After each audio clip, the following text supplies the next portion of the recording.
Good afternoon, everybody. This is Dr. Al-Harbi. This is our fourth day of the International Symposium of Diabetic Foot Updates. I think we have Dr. Gustav. Dr. Gustav, are you available? Yes, I'm here. Yes, I'm here. Thank you. Oh, how are you? Yeah, I'm fine. Thank you very much. Nice to meet you. I sent you an email this morning, but I think you didn't catch it, did you? Oh, yeah, perhaps I missed it. I'm sorry if I did. That's so. Okay. I just need your confirmation. Anyhow, welcome to our meeting in Saudi Arabia. We spent the last 3 days with well-known international figures like you. And of course, you are welcome to join us for today. Just give me 1 minute to provide some briefing about you for our audience. So how is Sweden? Is it cold during this winter time? Well, at least colder than Saudi Arabia, I guess. You had a little snow at least. We have to visit Sweden one day at either the Christmas or the end of the year, or to see how his life is there. Yeah. Just give me 1 minute.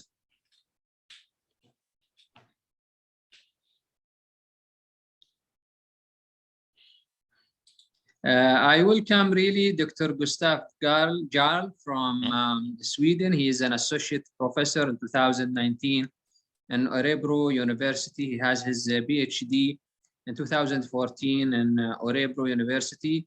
He had MCS prosthetic and orthotics 2003 from Johns Hopkins University.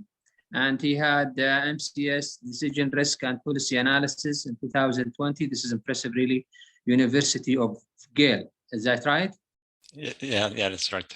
Yeah, and prosthetics and orthotics, BSc and prosthetics and orthotics in 2001 from Johns Hopkins University. Thank you very much, Doctor. I'm really happy that you are joining us today. Please proceed for your first lecture. Thank you very much. Thank you very much for your very kind invitation and presentation. I will try to share screen so you can see my. Oh, you need to enable. Oh, yes. Okay, you are the host now. Yeah. Okay. Thank you very much. Okay, I will try to get right. Okay, I hope you can see my slides now. Yes. Yes, okay, that's great. So this presentation will be about the IWGDF guidelines for the offloading of foot ulcers. So I will follow these guidelines I will follow them simply. So these are not mainly my own thoughts, but rather they are based on the work of this working group, which is, I am a part of this. So I'm very grateful for being invited to this symposium, and that is of course one of the one of the advantages with the pandemic, that we actually have started meeting online and meet each other over the seas and across the countries to a much larger extent. So nice to be here. The International Working Group on the Diabetic Foot is an international working group, obviously, and it was established about 25 years ago. And its basic approach is that every 4th year they produce systematic reviews of the literature. These are updated every 4th year, and presented at this international symposium of the diabetic foot in The Hague in the Netherlands. And based on these systematic reviews, they also produce clinical guidelines.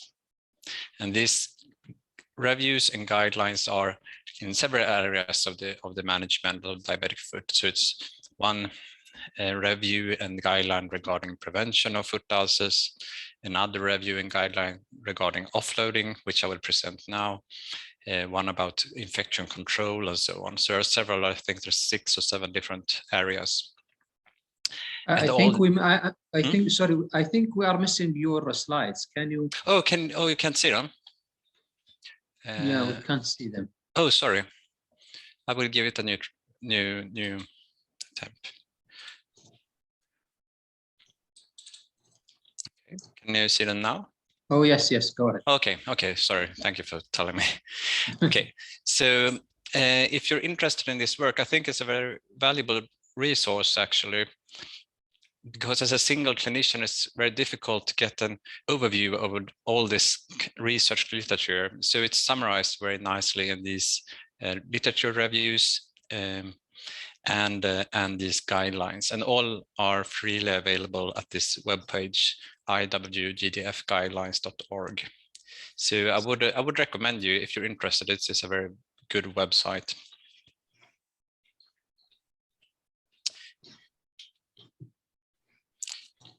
There you go. So this presentation will be based on one of these guidelines, namely the offloading guideline.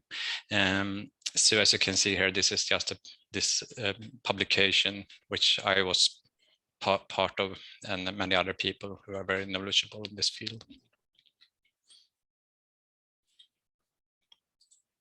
So this is just an overview. I know it's small to read, but I will walk you through it in steps. So this is a kind of flow chart for the overall guideline. So it starts with a person with diabetes, neuropathy, and a foot ulcer. That is a starting point, and then it splits to different parts, whether it's a non-plantar foot ulcer, a plantar forefoot or midfoot ulcer, which is the area where it's done the most research, actually, and also plantar heel ulcers. Unfortunately, there is very little research in that area, so the guidelines are a bit weak. There's not strong evidence for recommending anything. And this working group has the approach that we try to find the evidence available with this literature review, but when it's not available, we still try to make some kind of recommendation, but then it usually boils down to a recommendation based on clinical experience or expert opinion, so it's not that strong recommendation. And finally, there's also one section about when conservative treatment is not effective, when the ulcer actually fails to heal, no matter what you do in a conservative manner. And then it has some recommendations regarding surgical offloading, that is orthopedic interventions, when they're, for example, lengthening of the Achilles tendon and other things. So starting with this first one, the non-plantar foot ulcers. These can be located on several parts of the foot, of course. It could be on the dorsal surface, could be interdigital ulcers that is between the toes, could be on the side of the toes, or can it be in the back of the heel. And this is one of those areas where there is not much research available. So it's mainly about making an individual solution to the single patient, to recognize where the pressures come from. If it's, for example, interdigital ulcers, or if it's on the side of the ulcers, it may be a problem related to too tight footwear, simply. If it's on the top of the, if it's on the back of the heel, it could be related to the footwear, but it could also be related to pressures when the person is lying in bed, as it is. Then a different offloading intervention is needed. This is this kind of back of the heel ulcers are pretty common when there's poor circulation in the feet and elderly patients, and they lie still either at home or sometimes when they're admitted to a hospital for some other health issue, they get these kind of pressure points that develop into pressure ulcers at the back of the heel. That is a problem where I work, and I suppose it's a problem elsewhere as well. And it is a shame that people actually get new ulcers when they're at the hospital, I think, but that happens from time to time. So you have to somehow relieve the pressures that cause the foot ulcers. This is one way to do it when it's back of the heel. This can be things to separate the toes. Sometimes you need to take other footwear simply to make room for the toes, especially if they're a bit deformed. So this is mostly an expert opinion advice, but it's highly individual depending on the particular patient's situation.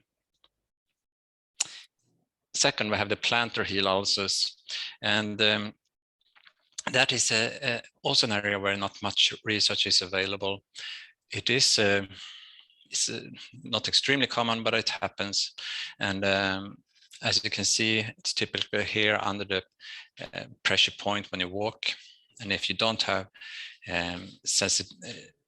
don't have sensation in your feet due to neuropathy, people tend to keep walking on these kind of ulcers and keep them open. And there are different devices. What is recommended is these kind of knee-high devices. There are other devices as well. They do not all devices do not reduce pressures very effectively, but the advantage with using, for example, a cast is that it's non-removable, because as you probably know, many of these patients do not use devices as much as needed to heal the ulcer. So an advantage, although a cast does not very effectively reduce pressures, they may be more effective than other devices that can be removed. So when these kind of ulcers that are mainly neuropathic, when it's a pressure point, if it doesn't heal, you need to consider, is it because the device is not very effective, or is it because the patient is not using the device, or a combination thereof? Finally, this is a big slide. If it's a plantar forefoot or midfoot ulcer, this is the area where it's the most research is available. And there were several studies in this area. The problem is that sometimes, as you will see later, the strongest recommendation is for using a non-removable knee-high device. And there are two challenges with that. They are very effective, for example, a knee-high cast, but sometimes you don't want to close in the leg and the ulcer because there's severe infection and you want to keep an eye on the ulcer and the leg, or because there's ischemia and you're afraid of new ulcers developing. And finally, sometimes patients have gait and balance issues. So if you immobilize the ankle joint, they may have problems with walking. So these devices the non-removable knee-high devices are very effective when they are applicable, but sometimes they're contraindicated or cannot be tolerated by the patients. Then you have to move down to other devices that are interfering less with daily life and where you can inspect the ulcer, but they may be less effective for healing. So I will show you this hierarchy. Sorry, I should mention this as well. So when there's severe infection or ischemia, of course you need to focus on that in the first place, but you should still not forget about offloading, even if you need pretty urgent surgery because of vascular disease or you need intravenous antibiotics, you still need offloading. It's still not a good idea to walk on the ulcer. So you should not forget about offloading, even if other interventions are more urgent. Then I should show you this hierarchy of different devices. So when applicable, the first choice, which has shown the best effectiveness in studies, is the non-removable knee-high devices. These are typical two kinds of devices: the total contact cast and knee-high walkers that are made non-removable. For example, some have used a plaster bandage to make it non-removable, or used some plastic strip, just to make it non-removable, so the patient keeps the device on 24/7, like a cast. And then these interventions have shown the highest effectiveness for plantar forefoot ulcers. But as I said, there can be reasons why we do not want to do that, either because if infection and ischemia prevent it, or because a patient cannot tolerate it, because perhaps they cannot walk with a device when immobilizing the ankle joints, or if some people get some kind of claustrophobic sensation when being enclosed into this cast and they cannot remove it and such things. But often it's related to daily activities. Many of these patients have a poor gait and balance from the beginning due to the neuropathy and their health condition. And when you also put these kind of devices and then mobilizing the ankle joint, gait and balance will be even worse. The second choice device is the removable knee-high devices. Here it's a walker, but it could also be a cast that is split open, a so-called bi-walled cast that you put Velcros on. That will be also a removable knee-high device. This is effective for offloading, reducing the mechanical pressures on the ulcer, but it can be removed. So it's very important to discuss with the patient that it's very important to keep this device on all the time when he or she walks or stands. And that is sometimes a challenge. Many patients need to go to the bathroom at night, for example, and then it's quite cumbersome to put on this kind of device in the middle of the night. And if the patient cannot tolerate this either, the third choice is some kind of ankle high device. This is just one example. There are other devices as well. For example, the forefoot offloading shoe. There are also some kind of ankle high walkers that looks somewhat similar to this one, but just stops there and there. Some of these devices, in most cases, reduce the pressures on the ulcer less than knee-high devices, but some of them can be difficult to walk with. This one is, for example, can be very difficult if you have a poor balance from the beginning. And finally, if the patient cannot use any, or rather if no of these devices are available, the fourth choice would be some use of felted foam in combination with good footwear. And so this is kind of the last choice in treatment of this kind of ulcers. So this is the main recommendation, as I said, by this working group, and also this is the most evidence-based recommendation. Most of the research has been on this kind of uninfected and not ischemic foot ulcers. And it's been quite a strong evidence for using this highest category of devices in several studies. The other devices are less studied, so there's less evidence here, but they seem to have a weaker effect on healing. Finally, there are cases when you go on for several months or even years and trying to heal an ulcer. And as I said, it could have different reasons. One may be that the device that you have prescribed is not very effective, or that the patient does not use the device when walking.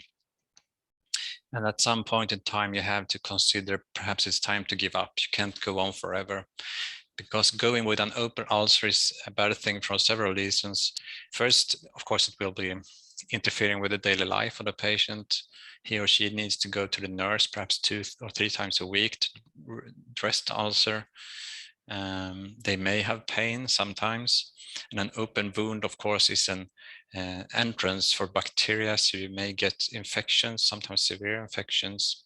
So it's not a small thing going around with an open ulcer for months or years. So it may be better to take a decision that, okay, now we tried for so long time, so it's time to move on and do something else. So there are some evidence for using some kind of different interventions to relieve pressure on the ulcer and promote healing. Digital ulcers, that are typical ulcers, are when there are clawed toes, so you have pressure points on the tip of the toes, and there are flexor tenotomies that are very non-invasive. They are you have just perhaps a needle or a small scalpel and cut off the flexor tendon to straighten out the toes. And then you can have a pretty fast healing. There are several studies on that, of the toe ulcers, and also we will prevent new ulcer, because when you straighten out the toes, you will have more normalized pressure on the right part of the toe, not on the tip of not on the apex of the toe anymore. Metatarsal head ulcers, then there are different surgical options. You could consider Achilles tendon lengthening or metatarsal head resections or other joint arthroplasties to reduce the pressures on the metatarsal head ulcers.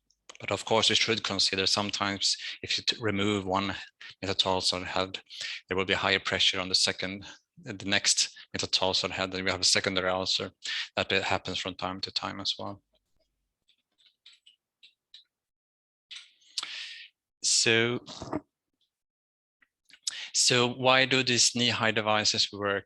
It's important to understand that there are at least 3 possible reasons. As I said, they are effective in reducing plantar pressures, high adherence when they're non-removable, and some people claim that they also may be effective because it's difficult to walk with the patient will walk less.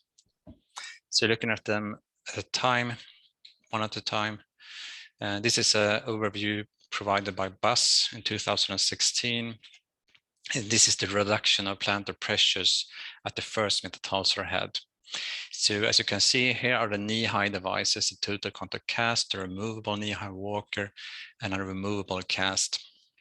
And as you can see, these are the devices that reduce the plantar pressures most effectively. So that is one reason why they are effective. The second point about adherence, here you see, again, comparing different devices, but now you can see the blue line are the the percentage of ulcers healed in 12 weeks, and the green line indicates the number of mean average days of time to healing. So you want the blue to be high up because many ulcers are healed in a short time. The green should be low. So now you see that the removable cast is not very effective for healing, although it was effective for offloading in the last slide. It's not very effective for healing. And that is because these devices are non-removable and also knee-high. So it seemed to be the combination of reduction of plantar pressures and being non-removable that is high adherence to wearing the device that is important.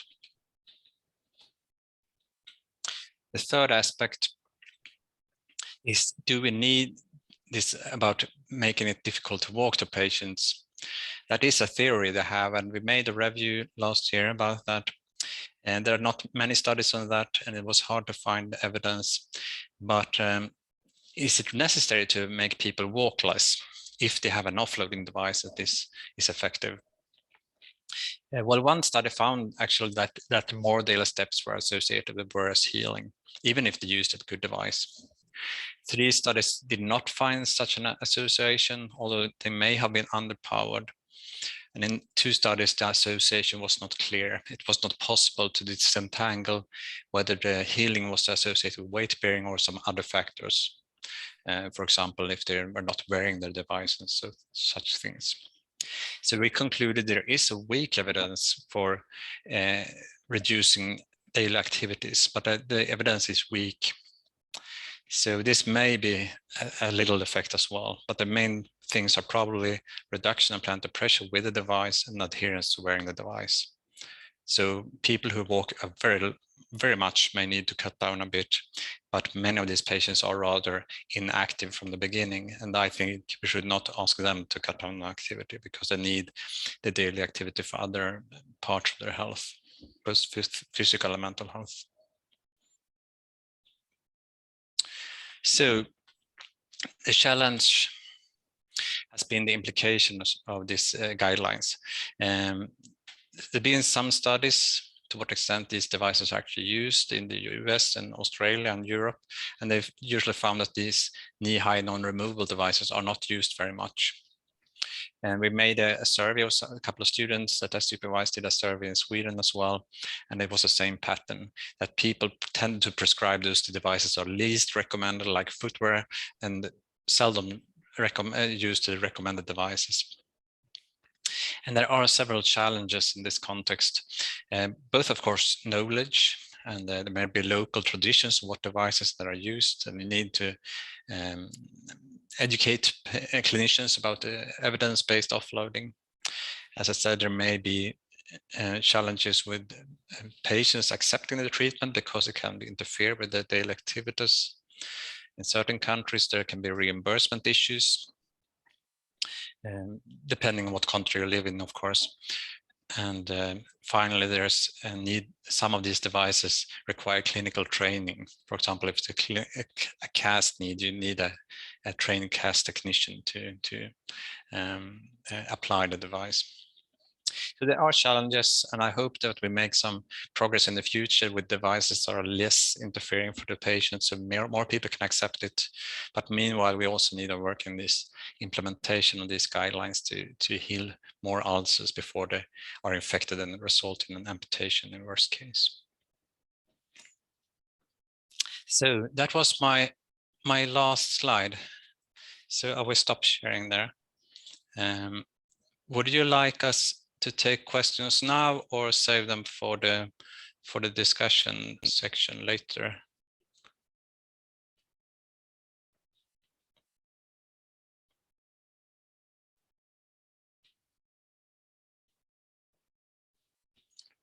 Are you there?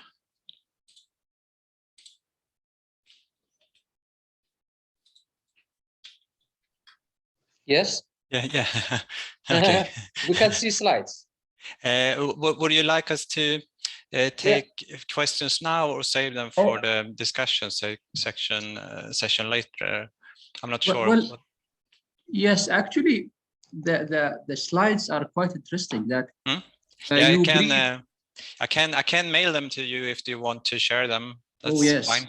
Yeah, I can mail them. That's fine. To be honest, here in Saudi Arabia, we don't have that frequent podiatrist or prosthesis facility, although we have, but we do not have much expertise, despite in major cities we have. But any ideas that for remote areas that they don't have the extensive technique to approach the needed requirements? Any advices how to optimize these solutions? Yes, of course you have to work with what you have at the locality, your center. That is a challenge. I agree with that, because much of these research studies are conducted in certain countries. For example, most of the studies are conducted in North America and Europe, and very few are conducted in Asia and Africa and South America. And that is a bit unfair, because most patients live in those continents. So it's not really reflecting the challenges that you may meet in other parts of the world. So, but as we said, if you cannot use these devices that are mostly recommended, you can move down this hierarchy and try to find something as good as possible, at least given the circumstances you work under. I understand that, of course, you have different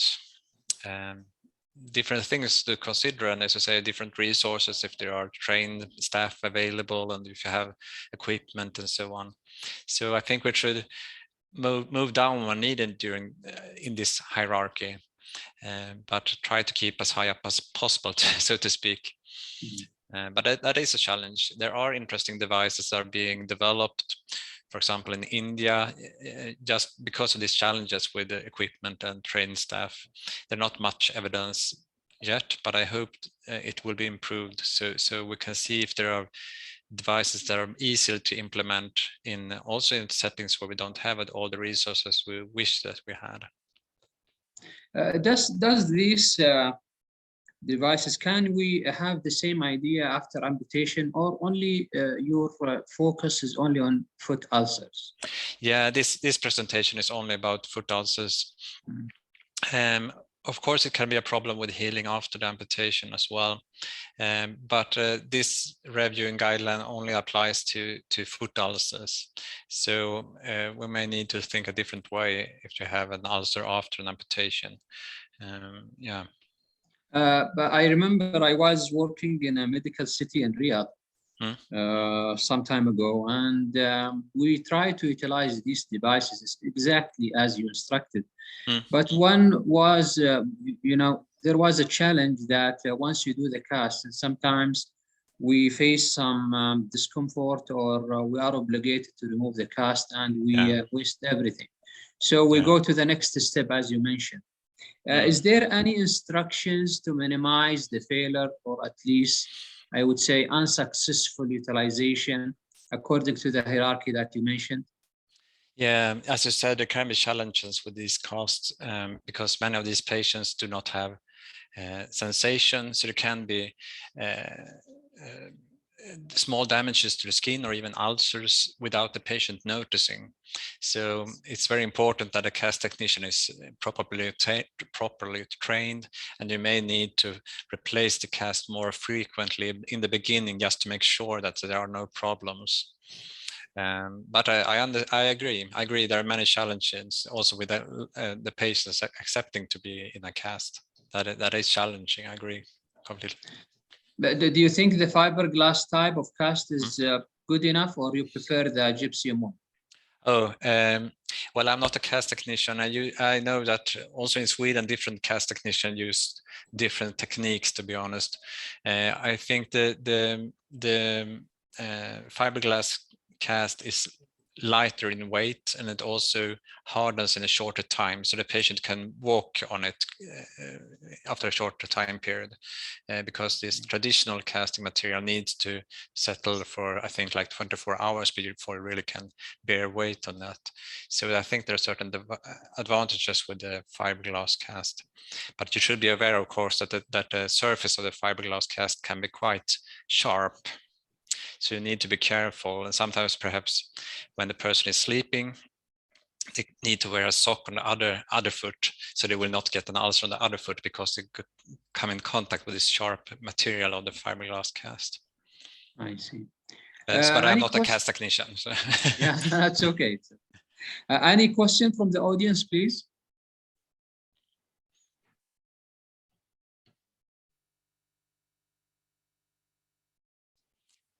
No, it doesn't seem so. Yeah, I think. But I will send the slides to you afterwards in case you want to share it with the other. Yes, please do. Yeah. So we'll move to the next lecture, please. Yeah. Okay. Thank you very much. So now we will move on to the prevention of foot ulcers. That is before the ulcer happens. So I will try to share screens again. And just change my.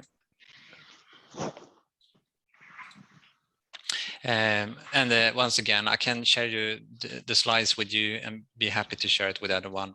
So, thank you very much. Yeah, so it's just good if it spreads. So this is, as I mentioned, footwear is usually not recommended to offload foot ulcers, but they are used and recommended to prevent foot ulcers. It is important to distinguish those two scenarios. All the same patients will, of course, both need prevention and treatment.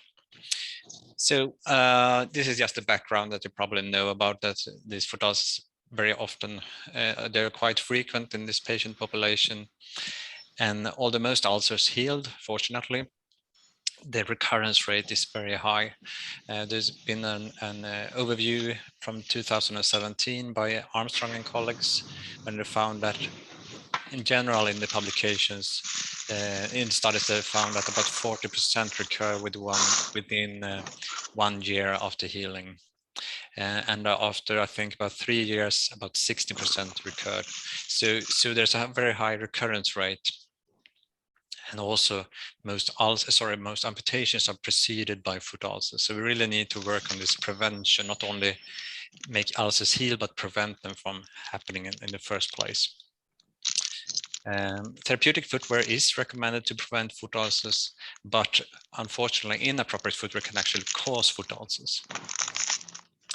To reduce the risk of new foot ulcers, we need to find the causes for the particular patient. So I tried to make a structure for this. Sorry, I think someone may have forgotten to mute their microphone. There's some background noise. You can mute all from your side, please. Aha, okay. Sorry. Just squeeze left side button over the participants. Okay, let's see if I find it. And the participants here. Is it here? Oh, there it is. Oh, okay. Thank you. Okay, so as you know, the etiology of foot ulcer is quite complicated. There are many different factors that interact and produce a foot ulcer. And that can be difficult to communicate with a patient. All these factors, you have neuropathy, angiopathy, you have infections that may develop, you have different external trauma, and that can be many different kinds, and so on. So this etiology is very complex. And you probably have seen in some publications these flow charts. You have arrows and boxes everywhere, and they try to explain this flow, how it results in a foot ulcer. So they are good, but they are not very useful for communicating with the patient because they are so complicated. So we use this very simple, very simplified etiological model of foot ulcers. You may even say it's simplistic, but it's useful for communicating with patients and also communicating with the clinicians who are not specialized in diabetic foot. And it simply divides these factors into two sets of factors. First, we have these predisposing risk factors, which are, as you know, peripheral neuropathy. The patient cannot feel pressure or pain. You have artery disease and foot deformities that increase plantar pressures and so on. And all these factors, they usually do not produce a foot ulcer in itself, but they increase the risk of developing a foot ulcer. Usually some external factor is needed that trigger the development of a foot ulcer. And when I speak to my patients, I use these terms, or rather the Swedish equivalents of these terms. So this is the predisposing risk factors, that's a technical term, of fragile feet, to make the patient understand that their feet are very fragile. It just takes a little trauma, trivial trauma, to induce a new foot ulcer. But they need to understand that their feet will stay fragile for the rest of life. Even if the first ulcer heals, their feet can very easily develop new foot ulcer with just a small trauma. And then you have these interventions. Some of these interventions by the healthcare are aiming at the predisposing risk factors. This could include orthopedic surgery to correct foot deformities and thereby reduce plantar pressures. It could be vascular surgery to improve the blood circulation in the feet. It could be stop smoking, of course, also to improve the circulation. But here we have these interventions that are aiming at the precipitating risk factors. Let's see if I can. This intervention, here comes therapeutic footwear, orthosis, podiatry, and so on. And these are aiming at trying to protect the feet against this small trauma that trigger the foot ulcer. Most foot ulcers are either triggered by mechanical trauma or thermal trauma, that is very high or low temperatures in the environment. And a few occasions could be chemical trauma. For example, if people are using a callus removal plaster or product applied to the skin and they forget about it and it gives a chemical burn, that can happen. But in most cases, it's mechanical or thermal trauma. So I try to visualize these mechanical and thermal trauma that trigger the foot ulcer. So this is what the footwear and orthosis should protect the foot against. So you have the acute dorsal trauma, typically by dropping something heavy on the foot. You have tight fitting footwear that put pressure, typically on the toes. And you have acute trauma when you stumble into things with your foot. Could be on the sides of the foot as well. And you have the repetitive pressure and shear to the plantar surface when you're walking barefoot or in inappropriate footwear. Or you have acute plantar penetrating trauma when you step on something sharp.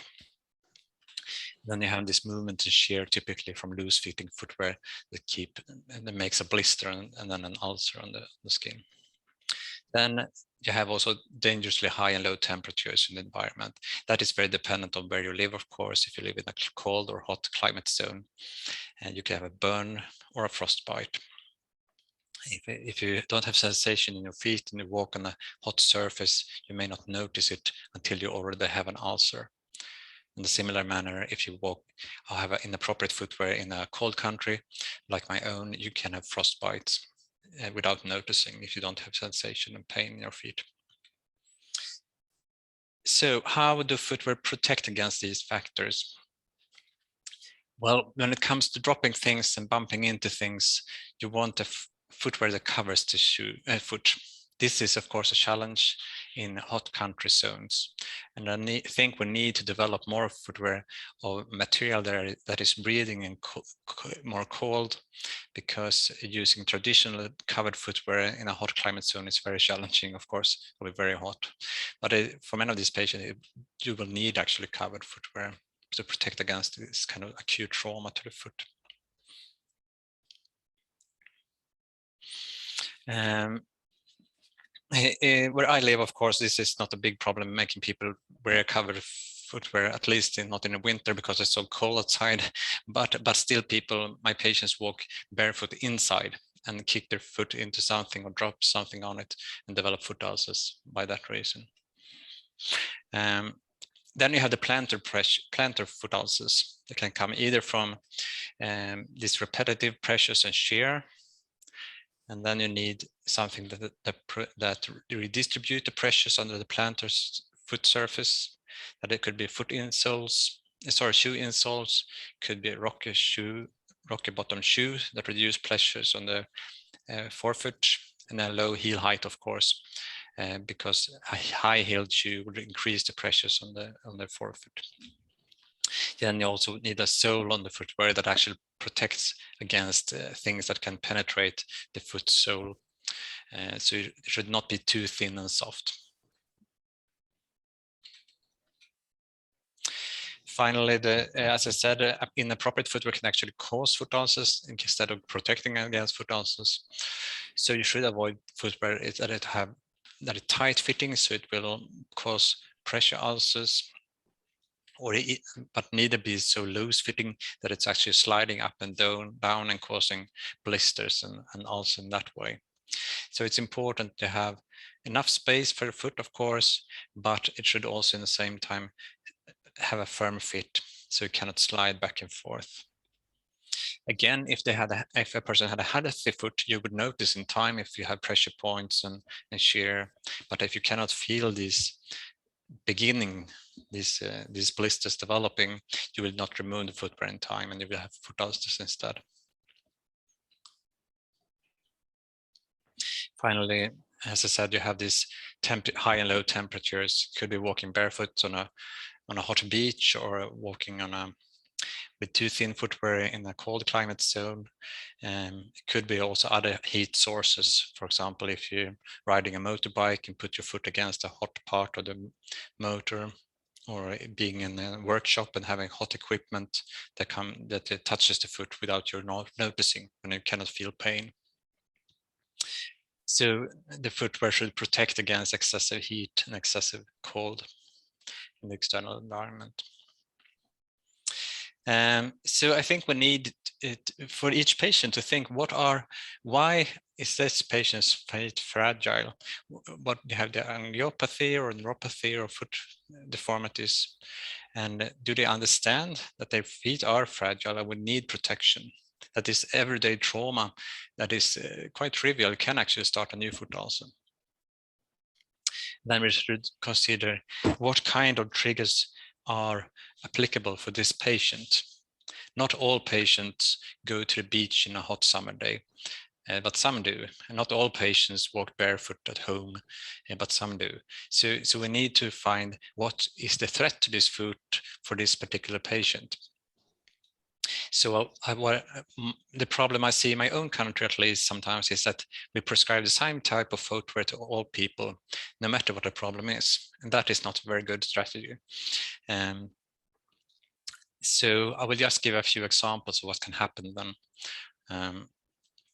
This is just fictive patient cases, but they are typical to what you see in a clinic. This patient would be a person with a previous metatarsal head ulcer. This is typically caused by repetitive pressures in combination with sensory neuropathy. You cannot feel this high pressure, repetitive pressure. And finally, there's an inflammation under the skin and the foot ulcer develops. So in this case, we need to reduce the plantar pressures. We need to convince the patient to wear footwear indoors. we need to, if the person is working and need to walk a lot at work, it's important that we get some kind of footwear at work that can be accepted. It could be the rocker bottom soles to reduce the plantar pressures, and shoe insoles. And thereby it may be possible to prevent these kind of repetitively formed ulcers under the forefoot. In contrast, if you have a patient with a ulcer who had developed an ulcer in the same location, but not because of pressure points, but actually from a burn walking at the beach in the summer on some other hot surface, you would not need the same intervention. That you would need something that protect against burns. You perhaps need to talk to the patient, being careful with walking barefoot on hot surfaces, or perhaps that never walk barefoot in that kind of context where you can get burns. That I always have some kind of footwear, at least with a sole, even at the beach, and if you're going to the ocean, you always need to do it. So even if it seems like a similar ulcer, you need a different intervention to prevent new foot ulcers. Thirdly, a patient with a previous ulcer at the tip of the toe. These are typically not much due to neuropathy, but rather angiopathy. This person has no pressure points on the plantar surface, but it's important, the trivial trauma here will not be burns or repetitive pressures, but rather that this person has too tight footwear that presses on the top of the toe. And this in combination with this angiopathy triggers new foot ulcers. So in this case, we would not even insoles, because we do not need to redistribute pressures. We don't need rocker sole, but we need a properly fitting footwear that do not produce pressure points. I'm trying to find some compromise that the patient can accept, both from a functional perspective, but also from an aesthetic point of view, if they want to use the footwear on social occasions. So there are three different approaches that I think we should have a kind of personalized approach. You know, this trend with personalized medicine. This is the equivalent in diabetic foot. So these three patients, if you had done what is at least some clinicians in my country do, prescribe the same type of footwear to all of them, the first patient would not use them indoors because they're too heavy with this rocker sole. And the second would not use them at the beach and perhaps get a new because they're too hot to wear on the beach. And the third one will not be used at social occasions, but because traditional therapeutic footwear is too ugly. And when adherence is so low, they will develop new foot ulcers. So I think we should remember that the aim of prescribing footwear is not to prescribe footwear, but to prevent foot ulcers. And then we need this more personalized approach where we can identify what is the trigger for this patient, what do we need to protect this patient's feet against, and then we can design the intervention and stop this from happening. So I think that was my last slide. I will stop sharing. And then footwear is both simple and complicated. It's not a very technical solution intervention, but it's so much about traditions and cultures and even religion and aesthetics, and so it can be very difficult to. It's very important to get into the dialogue with the patients. Because if they don't agree with what I prescribe, they will never wear it and it will be completely useless. So it's a simple intervention, but it can be complicated to prescribe. Do you think that patients with the neuropathy have the same chance as with people who has nothing? It's the same chance to develop foot ulcers? Yes. Yeah, I think they have much higher risk because they usually cannot feel these warning signs that if you have a healthy foot, of course, you will notice if you have too tight footwear or if you have a small blister developing, and you have this kind of warning sign. The pain is the warning sign that something is wrong. But when you don't have that warning sign, it's so easy to develop new ulcers. So that is quite a big challenge. And you think those people with who get a previous incidents of injury and they ignore themselves, then they get healed. Do you think that they will have the same chance for people that who never have any trauma before or any injury to the foot? Yeah, they have seen that probably the strongest risk factor for developing a foot ulcer is that you have had one before. So that is a strong risk factor, and I think that is very important to communicate with the patients, because sometimes they feel that, oh, it's healed, then it's all over. I think you probably met that opinion in patients, and it's perhaps sad to say to patients when it's healed, but I try to communicate that your feet will always be fragile and you really need to be careful with them. Otherwise, you will be back here in 2 months with another ulcer. So I don't want to make them depressed, but I want them to be realistic that you really need to take care of yourself. Your skin is healed, but your feet are not healthy. But other people, as you know, sometimes we have two types of people who are still in the early stage, so you can do these precaution measures. But people that who they don't have ulcers, they don't have amputation, they don't have injury, but they have multiple soft tissue infections, and they have a swollen foot and leg. Do you think the same thing can be applied to them and they will have the same results? Oh, well, it probably depends on how these infections started, or if it started with a crack in the skin. I don't say that footwear helps against everything, of course not, but you probably need to identify how it started. It can start with things that are not related to footwear. Perhaps people cut their nails too short or get other things that makes perhaps a small ulcer and infection starting. And so you need to somehow identify what made the ulcer start so we can prevent that from happening again. And sometimes footwear is the solution and sometimes it's not. Well, thank you very much. I think so we have some of the audience, they ask for your presentation slides. Yes. So you can, you send it to the chat or send it to me by email, then I'll distribute it to them. Yeah, I will send them, return them in the same email so you can distribute to people who are interested. I'm happy to do that. Thank you. Thank you very much, Dr. Gustav. You know, you are the chairman for this meeting. Yeah. I should have some rest. Okay. Then but I think the next speaker, Mr. Chairman, is he's our friend from Romania, Dr. Florin. But I think good afternoon. Yes, Dr. Dan is taking his place. Dr. Florin hasn't. I think he have COVID-19. Unfortunately, Dr. Florin Borica, yes, has the infection with COVID-19. Hopefully, he will recover fastly. And instead of him, I will present the management of the diabetic foot surgical pathology. And I will present you our cases from Romania. And hopefully, you will enjoy it, and after the presentation, if you have any questions, I will gladly answer to you.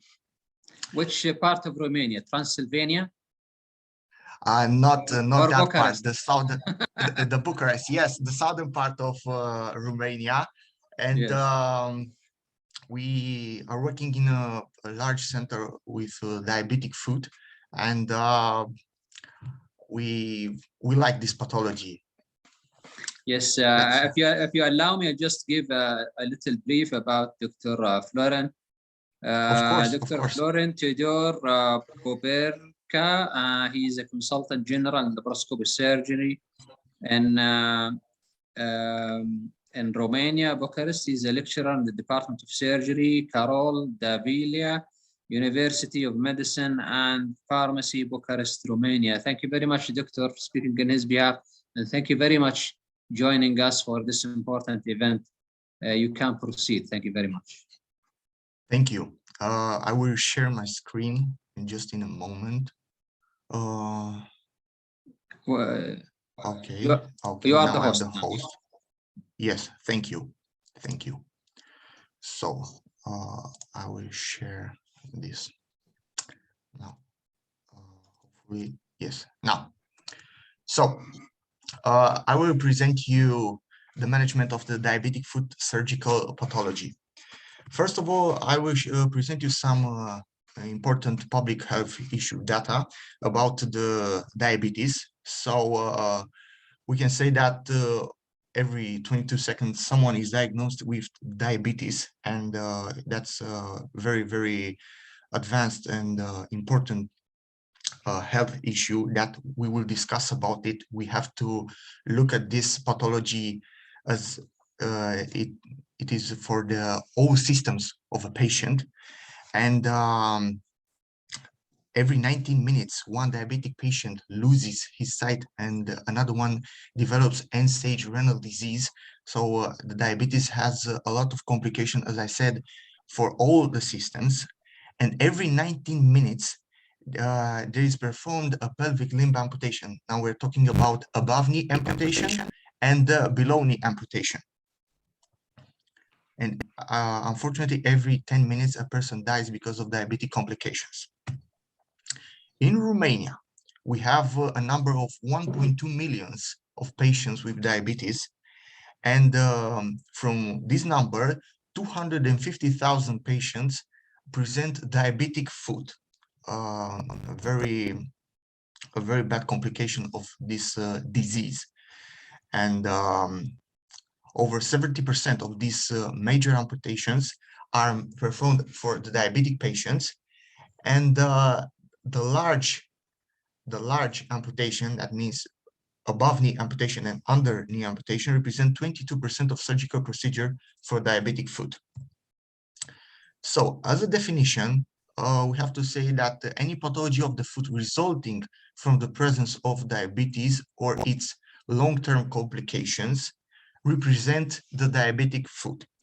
And this pathology is the consequence during the course of the disease, which means examples like infections, ulcers, like previous doctor presented the ulcers of the diabetic foot, and different soft tissue disorders associated either with neurological complication and different degrees of peripheral vascular damage.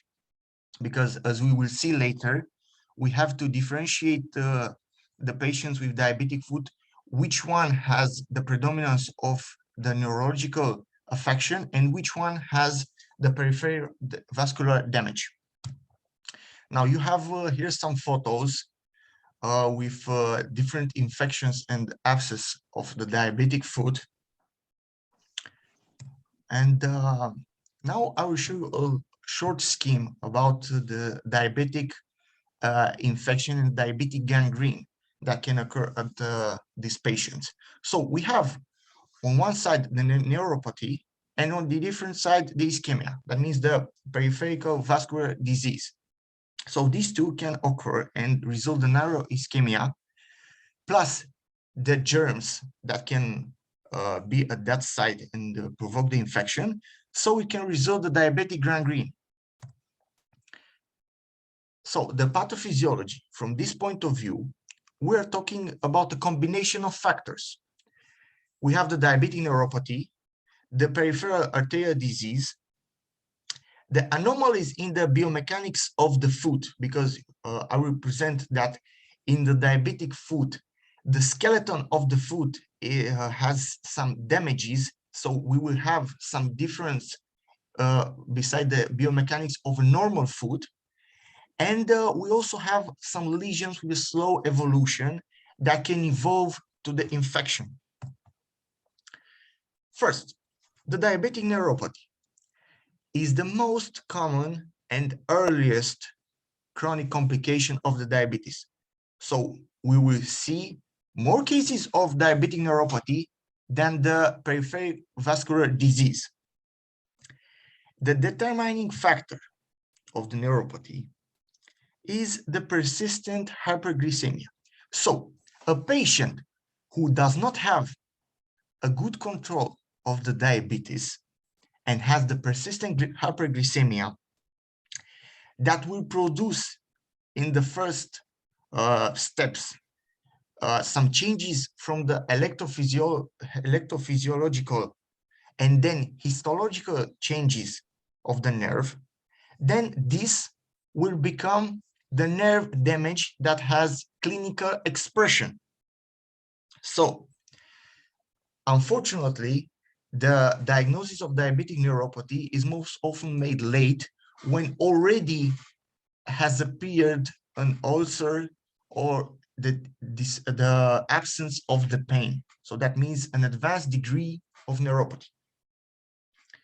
The modified biomechanics that I told you about, they are presented as weight support abnormalities. The leg deformities, as you can see in this picture, we are talking about hammer toe and claw toe, and the protrusion of metatarsal head. Also, we have cases of Charcot foot.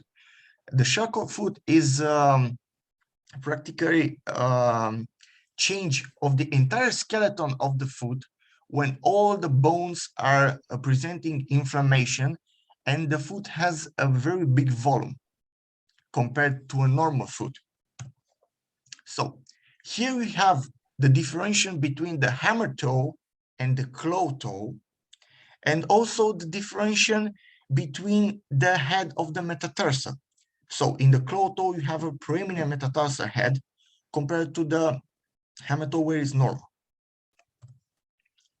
So here we have also on the radiography and another example of hammer toe. And this is the Charcot osteoarthropathy. That is practically a complication of the diabetic neuropathy, where we can see the entire skeleton of the foot and all the bones that have great inflammation and a large volume of the foot that is observable from the first moment. Also, the bones present a very low density, as you can see on the X-ray. And the treatment for this kind of the disease is a total repose, and the patient has to immobilize his foot so that the inflammation can decrease. Now, the other aspect that I was telling you about is the peripheral arterial disease. So it has a 30 times higher prevalence at the patients with diabetes compared to normal patients. And the problem with the arterial wall is that it becomes very stiff, like a lead pipe, as we know from the books. We also have to talk about some particular pathology. It's called mediocalcosis, which represents the deposit of calcium in the muscular middle layer of the arterial wall. And as it has been studied, the histopathology means that there are two important modifications. One is the thickening of the vascular basement membrane, and the second one is the endothelial proliferation. So here's an example of how it looks, the diabetic foot of a patient who has the predominance of arterial disease, not the neuropathy. So you can see the lack of pilosity, you can see the inflammation that starts from the toes and goes up to the ankle, and also the necrosis that has occurred in the left picture. Here are some other examples of peripheral arterial disease in the diabetic patients. And another one, the gangrene of the toe. So this one, as you can see, goes up on the foot close to the ankle. Now, when we are talking about infection and the diabetic gangrene, we are talking about a polymorph flora. So we have two categories: gram-positive bacteria that are aerobic, like Staphylococcus aureus, or Staphylococcus epidermidis. We have gram-negative bacteria that are aerobic, like Escherichia coli or Klebsiella or Enterobacter. And we have anaerobic bacteria. Usually in our center, we have antibiotics prescribed by the culture that we had in the wound at the first moment when we have the patient. And after the culture, after the result of the culture, if we have the good antibiotic, and know if we don't have something that is sensible for the bacteria, we have ertapenem, which is a good treatment for any bacteria that is found.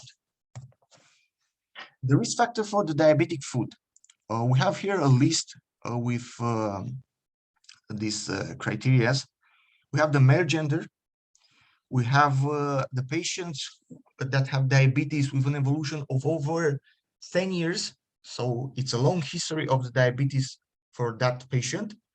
We have the peripheral neuropathy, the modified biomechanics, the vascular disease, as we said, the peripheral arterial disease, the smoking, which is practically a factor also for the arterial disease, the ulceration and the amputation that also have been in the medical history of the patient, and the poor control for the blood sugar, which I've said, it means that a poor control of the diabetes. The clinical examination of the patient with diabetic foot. First of all, we have to see the point of view from the vascular evaluation. So we have the palpation of the peripheral pulse. We have to observe the color changes of the teguments and of the skin.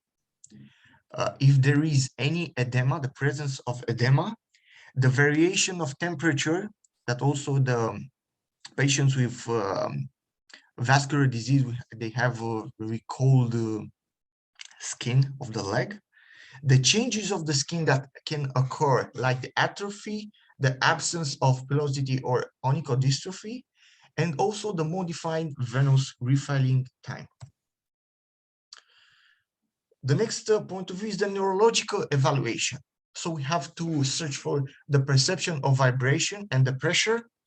We have to find the verge of tactile sensitivity, the pain sensitivity, the perception of temperature, and the tendon reflexes that have the patient, and also the test, the Babinski test and the Romberg test.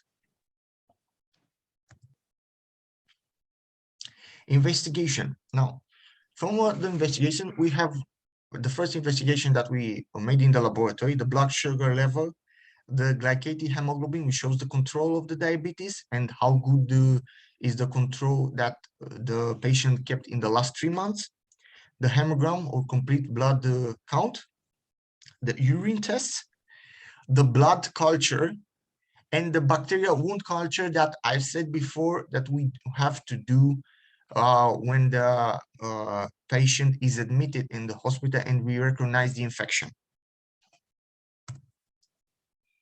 Also, we have imagistic investigations like radiography, where we can find the different changes that can occur, like osteomyelitis, fracture, dislocation, osteolysis, because the infection will produce the osteolysis of the bone, the calcium deposit in the arterial wall, like I said before, the mediocalcosis, the calcium deposit in the muscular layer, and the gas accumulation in the tissue that also represent practically the evidence for infection. So we have here some example of radiography, like low density of the bones. Here, the articulation is not longer viable here also. And here that a patient that has transmetatarsal resection. Also, the vascular evaluation is a very important point of a patient with diabetic foot. So first of all, we'll talk about the non-invasive evaluation, like Doppler vascular ultrasonography and ankle brachial index. These are very two important investigations because they are very easy to do they take a short time, and they can decide also which level of amputation we can do. So we will say that that patient has the good chance to recover from the surgery, and the wound will have good chances to heal. And also, we can mention the blood pressure of the toes, the measure of CO2 transcutaneous, and laser Doppler velocimeter. See, here we have the ankle brachial index that, as I said, is an important investigation that can see the difference between the blood pressure that we have at the arm and at the ankle. So here we have on the measurement of the blood pressure on the arms and on the lower, the tibial and the pedis dorsalis artery. And we have the interpretation of the ankle brachial index here that can show whether a patient has a normal value or he has a grade of obstruction of the vessels. So we have between 0.9 and 1.3 a normal ankle brachial index, so that patient doesn't have a peripheral vascular disease.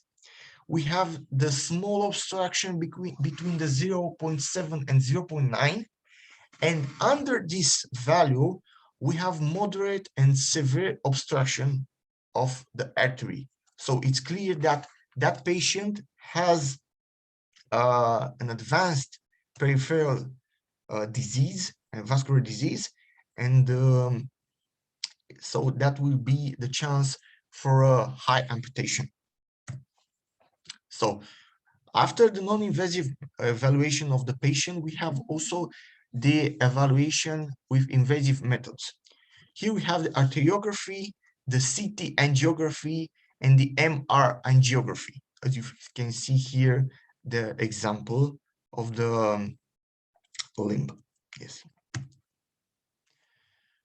Also here is a gangrene of an arterial patient that has an advanced vascular disease.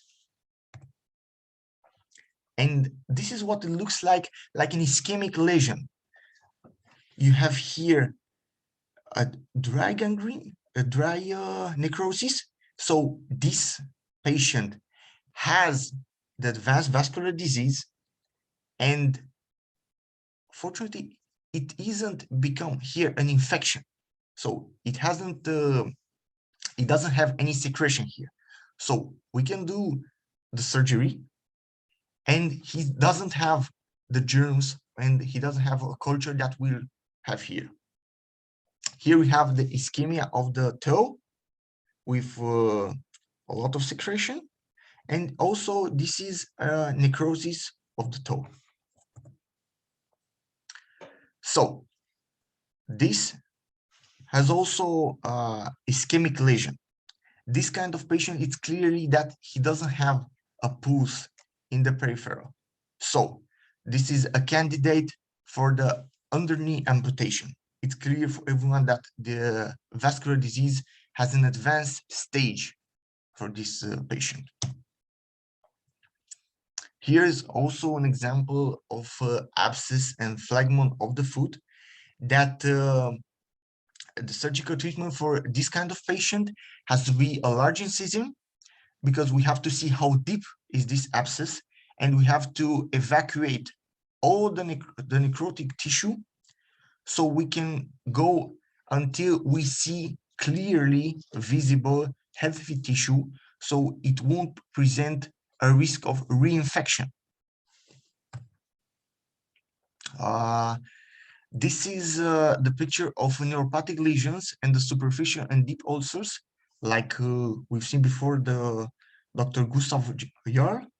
And this is a superficial ulcer of the toe. This kind of lesion, because of an advanced neuropathy, the patient doesn't even know that he has this kind of ulcer, and some of them stay with the leg close to some hot objects, and they fall asleep. Usually they wake up in the morning, they have some very, very big and nasty lesions that they don't know about, they didn't feel them. And this is an ulcer of pressure. So the treatment for this kind has to be also the orthopedic shoes and the surgical intervention and the prevention of infection. Here we have an example of extensive separation of a patient that you can see the infection starts from the toes and goes up close to the knee. This is the Charcot foot that I told you about. This is the entire inflammation of the skeleton of the foot that can occur. So in the left image, we can see that this patient had the resection, the transmetatarsal resection of 2 toes.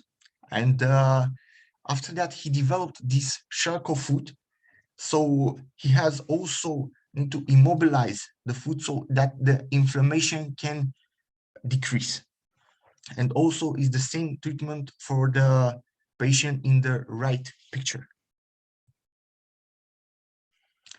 Now, the diabetic foot treatment has to be seen like multimodal and multidisciplinary treatment. In our center, we have over 1,000 surgical interventions per year for diabetic foot pathology, and we have to cooperate between the general surgeon, the vascular surgeon, the plastic surgeon, and the diabetes. So we can have an entire control of the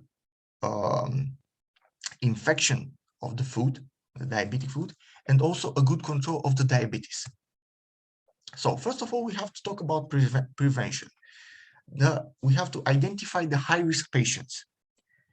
Now, from the point of view of education of the patient, we have to talk about the careful choice of footwear, the orthopedic footwear, the daily inspection of the foot. So especially for those patients, we have predominance of neuropathy because they cannot feel very well what's happening with their foot. We are talking about a daily good foot hygiene and hydration. We have to talk about the avoidance of self-treatment of foot abnormalities and high-risk behaviors like barefoot walking. Also, a great care for the neuropath patients. In case of any modification appear, like red skin or a strange smell that appears at the foot, the patient has to come to the hospital to have a prompt consultation. And also the orthopedic shoes and devices that are indicated for this kind of pathology, the treatment of callus, and also a good nail care so they can prevent the infection of the tissues. From the identification of high-risk patients, we have to see, especially those that have a medical history with previous amputation ulcer of the leg, and those that present a peripheral arterial disease with an advanced degree of peripheral arterial disease that can complicate from the infection of the toe to a large amputation like under-knee amputation or below-knee amputation. We also have to take a good examination and the lack of sensitivity, the leg deformation, the absence of the pulse, the prolonged venous refilling time, and the low ankle brachial index that can identify an advanced peripheral arterial disease, and also the lesions that look like pre-ulcers pathology of the skin. The treatment has to be multimodal.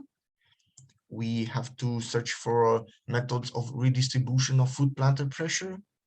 From the surgical point of view, we have to remove all the necrotic tissue, including microthrombosis or any necrotic tissue that can go to a risk of reinfection. We have to take care of special bandages, the antibiotics that are chosen, as I said, from the wound culture, what is sensible in the wound culture.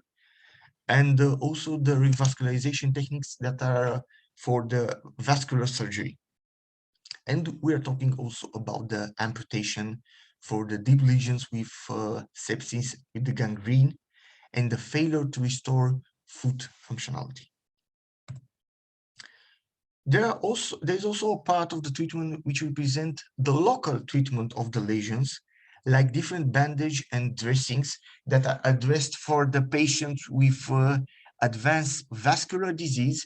These examples of the bandages and dressings are like transparent film dressings, those that have hydrogel, hydrocolloids, alginate, that can help the wound to recover faster, and those that lower the risk of reinfection. As I said, we are talking about these special bandages, especially for those patients that have the predominance of the peripheral vascular disease. Also, the local substances like physiological serum, the antiseptic substances, and local antibiotics like bacitracin or neomycin.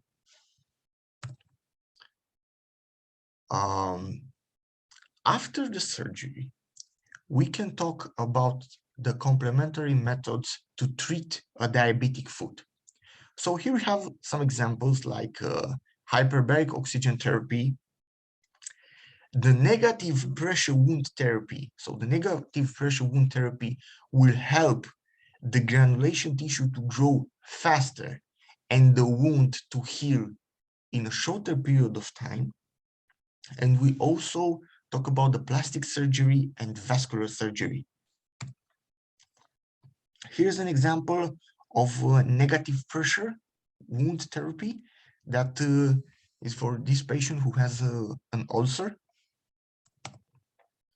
And here is an example of the plastic surgery. We have here the first moment of surgery, and then here is the plasty that was performed in the plastic surgery section.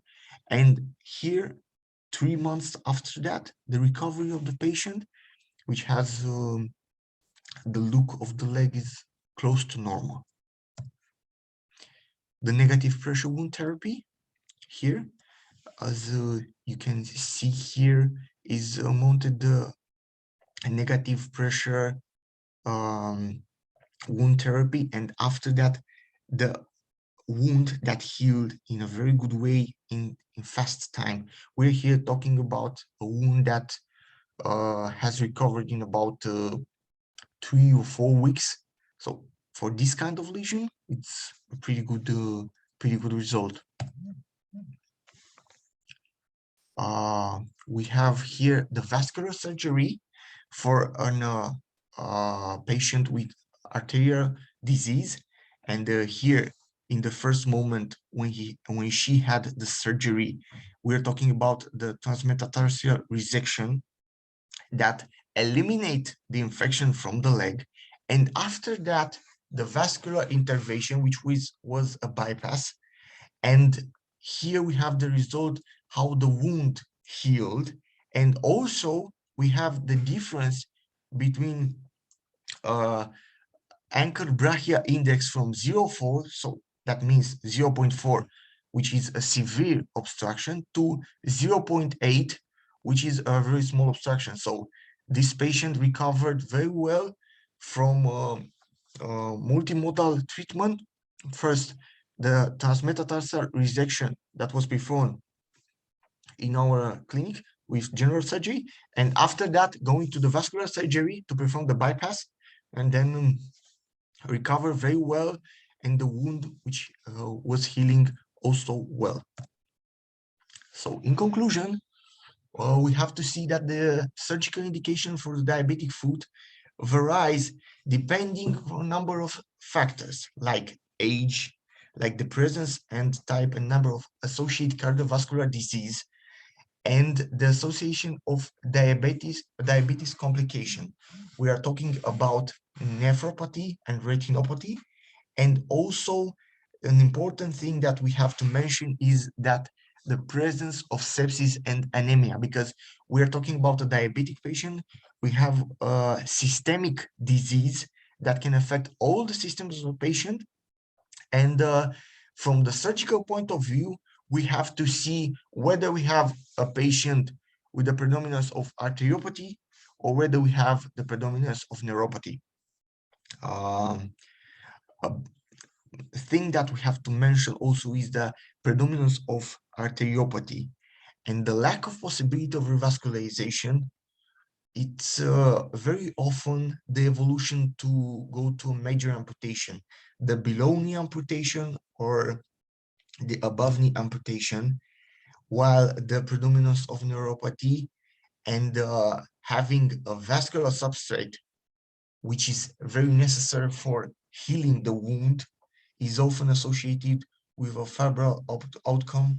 And very often we have patients with this neuropathy that can limit the resection to the transmetatarsal resection and not going up to perform a major amputation. Also, we are talking for the diabetic foot lesions for a patient which has at least 5 years from the beginning of the diabetes. And as I said before, it's a long-term complication, and it has been associated with male, with smoking patients and alcohol-related behaviors, which are present, unfortunately, in a higher proportion in our country. And the appearance of the lesions varies greatly with the degree of the control of the diabetes. So many patients we have that have the poor control, they are under the treatment with oral antidiabetics instead of insulin, because when they have only oral therapy, they cannot control very well the blood sugar as they have with the insulin.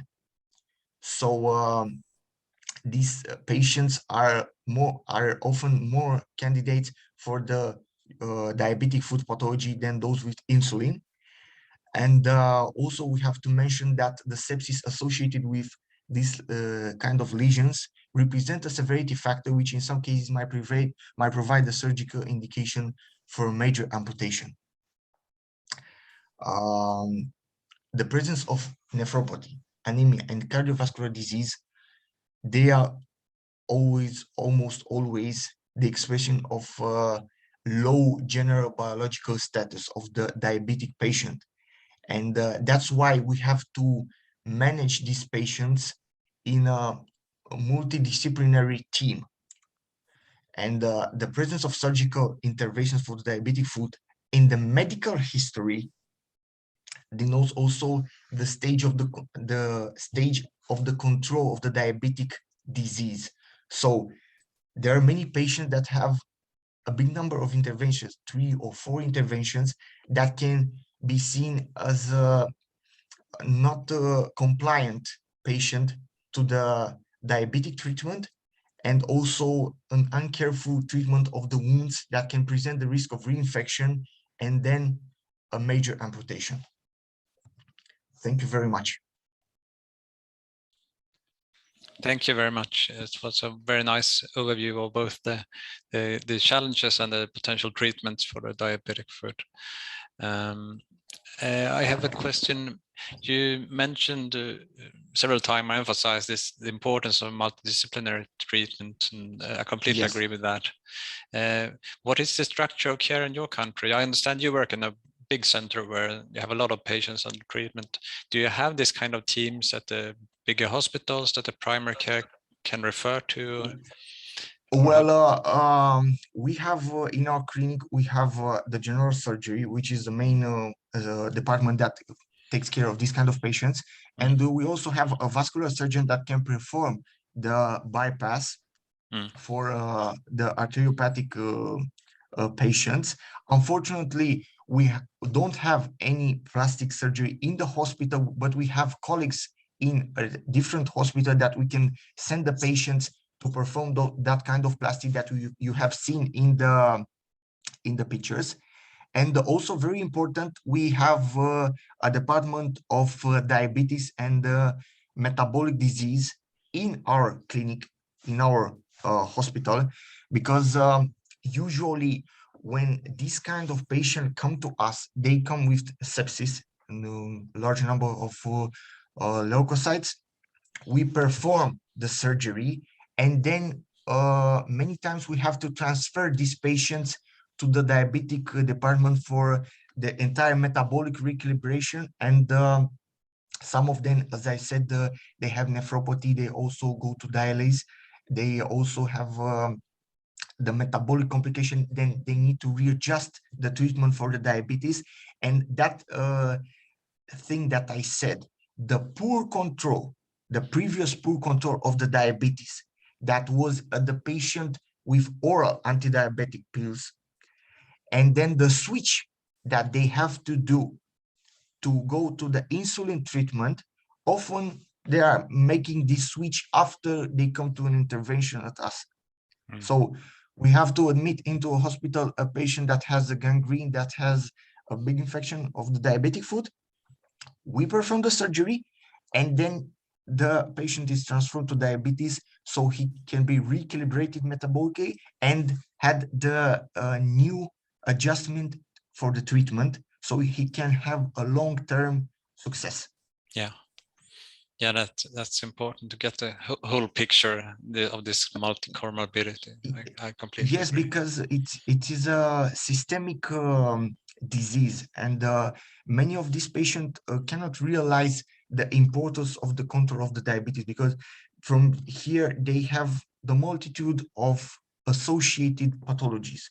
Like I said, the arteriopathy, and this entire vicious circle, because you have the infection of the foot that causes the hyperglycemia. The hyperglycemia cannot solve the wound, and you can administrate the antibiotics, you can perform the surgery, but if he doesn't have a good control of the diabetes, the wound won't heal. So it presents the risk of reinfection, and then you perform another surgery, another risk for them. Yeah. Yeah, it's a complicated, both the condition and the treatment. Thank you very much. I don't know, did the other chairperson, Janet Travis, have anything to add? Thank you. You're also the next speaker, so you may want to. If you allow me just a small sorry. question. Yeah. Yes. Sorry, Dr. Dan, what about VAC machine? How confident do you think, the VAC machine, the major drawback or the major disadvantage is that you have to replace the costly colostrum every time, which sometimes is not possible to replace due to financial issues. The second question, as you know, the hyperbaric oxygen is still under debate. Is it useful or not useful? Which patient will get benefit from hyperbaric oxygen? So what is your experience in that? Well, unfortunately, with hyperbaric experience, our experience with hyperbaric treatment is not a very good one. Actually, we use that at a patient which is between where we have to decide if he will have another intervention or we can use the hyperbaric oxygen therapy. Usually they go to another intervention, because this is the time, it's a critical period of time that we use between the first intervention and we have a wound. It will heal or it will not heal. And from my point of view, as a surgeon, I always consider that a good intervention is the most important thing in this treatment, and the antibiotic that you choose for that patient, and the clean bandage that you have to do every day. Also, we have the vac machine that you said, and the negative pressure. The negative pressure wound therapy that we use some kind of patients, especially the arteriopathic patients. But also, it is a small borderline for those who work this kind of wound therapy and those who go to another amputation. It's a very small number of patients. you have to decide which way you have to go. Because if you do that negative pressure, you do it for 1 week, let's say, for example, you see the granulation tissue that grows into that wound and it helps. That's a pretty happy end for that patient. But if you see that that therapy doesn't work, it's very clear that you have to go with the surgery a level up. So we have a transmetatarsal resection, and then it's pretty clear that the next level for that is the underknee amputation. So as a surgeon, I have to decide in that critical time, after the first days, after the intervention, which way you have to go. Some of them are lucky, and we do the transmetatarsal resection. So that's a small intervention that we have to do. We completely take out the infection, and then he goes to the vascular surgery, which is very important. So he can revascularize the big vessels, and he has the vascular substrate to recover that wound. The hyperbaric oxygen therapy, the negative pressure wound therapy help, but they help in a very small number of patients. That's what I wanted to tell you. It's pretty clear from the eye of the surgeon if you have to go one level up, or you can stay to the first intervention, or you can direct the patient to the vascular surgery immediately after you perform the surgery, the resection and the elimination of the infection, and that is the next step for the patient. For the vac machine, let's assume that you do below knee amputation and the stump is still infected. Do you use a vac machine in open wound where you just make a ligation to the popliteal artery, or you think this area is still risky to utilize vac machine where you have an underlying newly closed artery? What do you think? We don't usually use the vac machine at the below knee amputation. We use that one at the transmetatarsal resection, the lower resection. The below knee amputation is a pretty clear step. Now, if you do that, you can see that the wound will heal very, pretty fast. If you have any doubts about it, you don't suture the wound immediately after you performed the amputation. You can let it open. You can have great care in the first days after the amputation with special bandages, so you can perform the suture, let's say about 4 or 5 days later after the amputation was performed. All right, and you have to take care, very, very good care, so that wound won't reinfect. All right, we have the infection was pretty deep, and you don't want to saturate it from the first time, so it will collect after the intervention. So that's why you have to leave it open for 4 or 5 days. You can see that the granulation starts. You can see that the infection is over. You have the right antibiotic from the wound culture, and then you perform the suture, but no vac machine there. Yeah, thank you very much. I think there is a question or maybe a comment from Anna Christina King. After these amputations that we have to come back, we don't suture and we use a vac to cover the wound. I think she means the transmetatarsal. Yes, probably. Yeah. Or in the tibia or mid-femoral amputations also.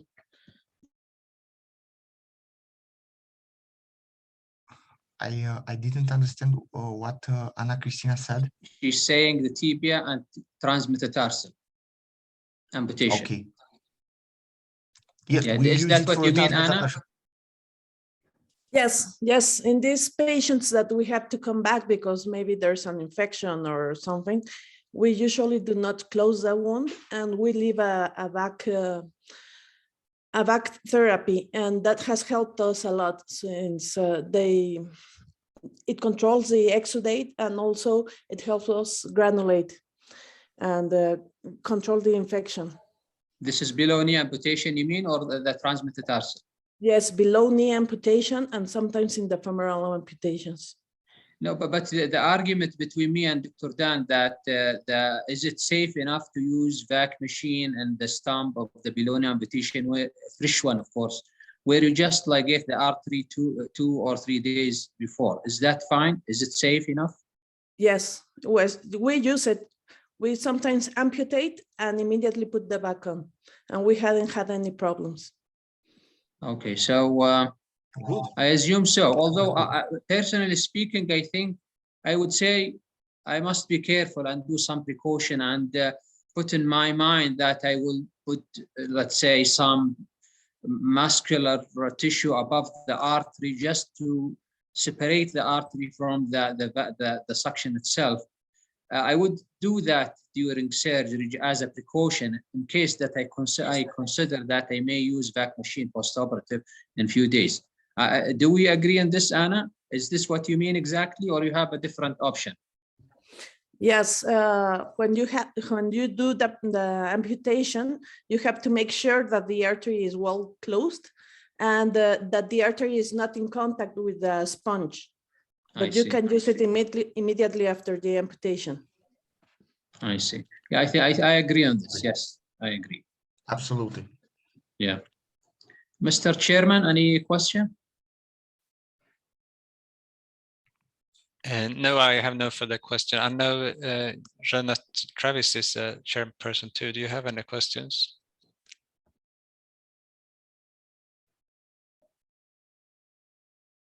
No, it doesn't seem like that. The next speaker on the list is Thank you. Thank you very much. Thank you very much, yeah, Dr. no, Dan. sorry. Thank you, of course. Thank you very much. Thank you. I'm sorry. Oh, you're there, Jeanette. That's great. We'll transfer the host to you, Dr. Janet, in 1 minute, please. Okay. Can I share screen? Yeah, sure. Are you the host now?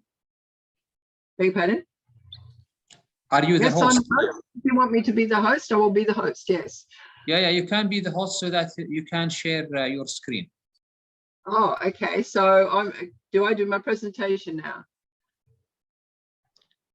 Yeah, let me check.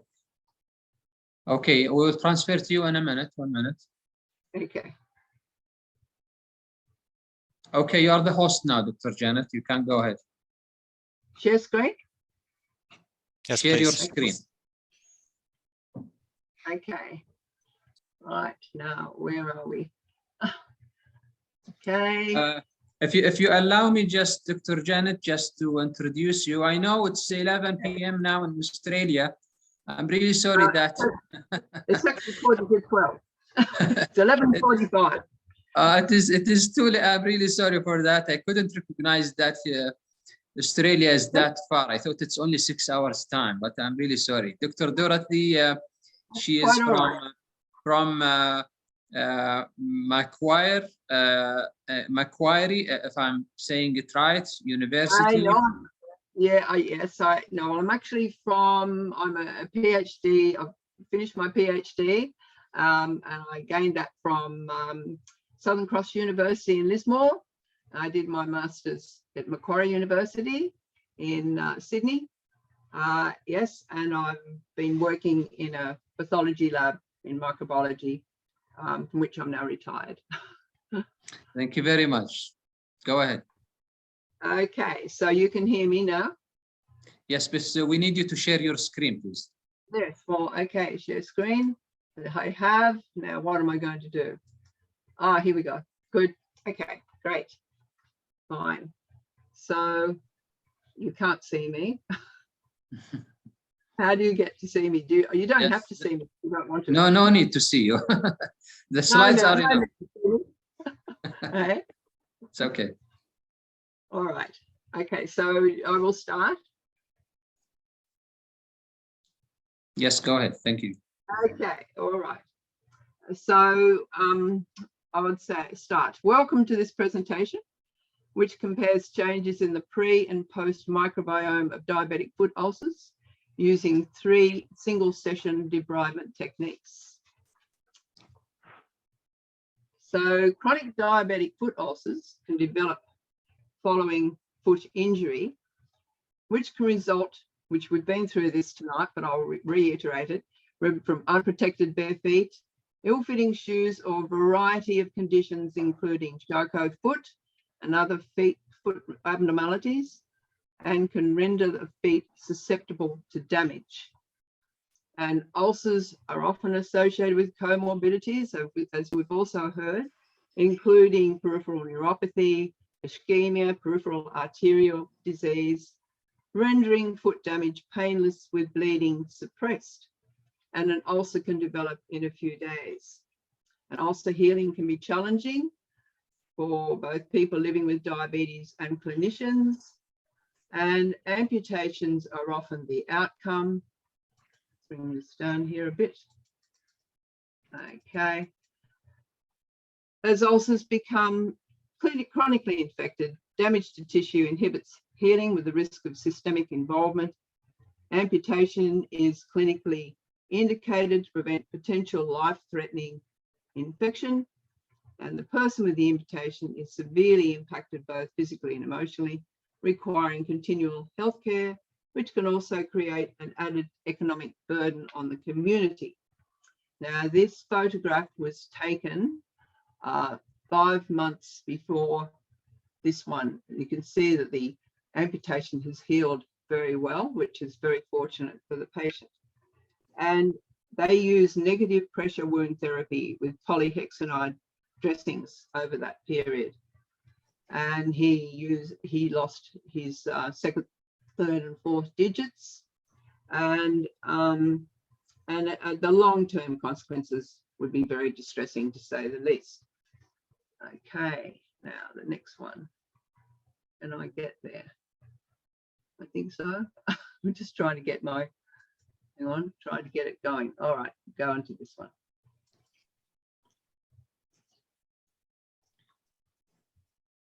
Just maybe, can I move? Oh yes, I can move that over there. Good, great. I'll have to put you in the corner. So the polymicrobial bacterial biofilms in the diabetic ulcers can complicate prolonged treatment. And they're described as matrix enclosed communities of committed planktonic bacteria, often present in these chronic ulcers. Biofilms have developed mechanisms which can protect the biofilm community from antimicrobial attack, including inactivation of antimicrobials, antiseptics, prevention of host immune cell penetration, and persistent cells, all of which can lead to antimicrobial tolerance. And here we have a photo of a very serious looking biofilm on an ulcer. And this greenish, I don't know if we can see it's so greenish, but it's the extracellular matrix which protects these biofilms. And they're a mixture of nucleic acids, polysaccharides, lipids, and proteins. And if I can get to my next slide, I'll go here. And they call this the green slime, and that provides protection for the microbes within this biofilm. And these are the bacterial cells just on the wound. There's the host circulation, and these committed microbial cells, quorum sensing. Yes, there's a lot of steps before they get to this stage, but I won't go into the details. And so we have the host circulation, and then as the biofilm matures, you have oxygen gradients and water channels for nutrient transfer and waste disposal. Very efficient and well set up communities. And biofilms are constantly in a state of flux with continual attachment and attachment of cells.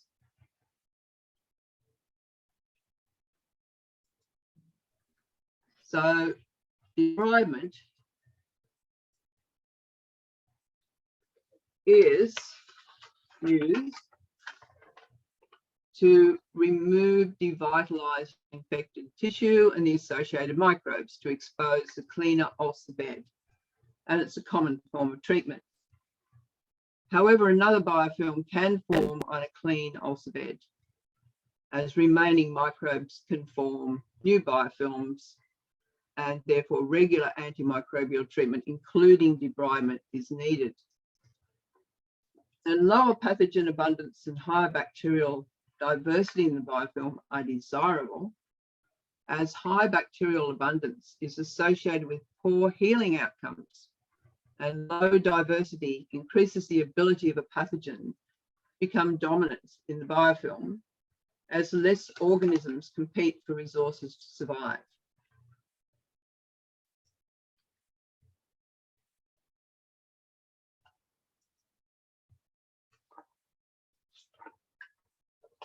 So the aim of the study is to compare the pre and post microbiome using 3 debridement methods.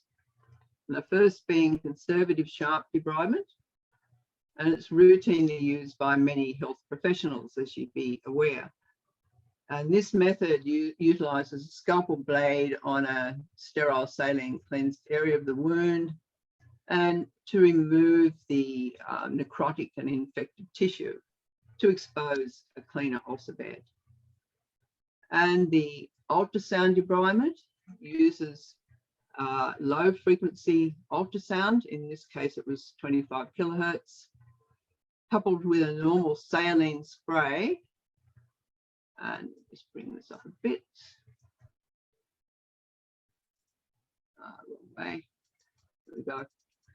And this wand, you have the ultrasound and the saline spray pulsing through, and you can see how it's sprayed onto the wound and it cleans it up very well. And surgical debridement, which in the process of exposing the ulcer bed can involve amputation of digits if clinically indicated, with the consent of the patient, of course.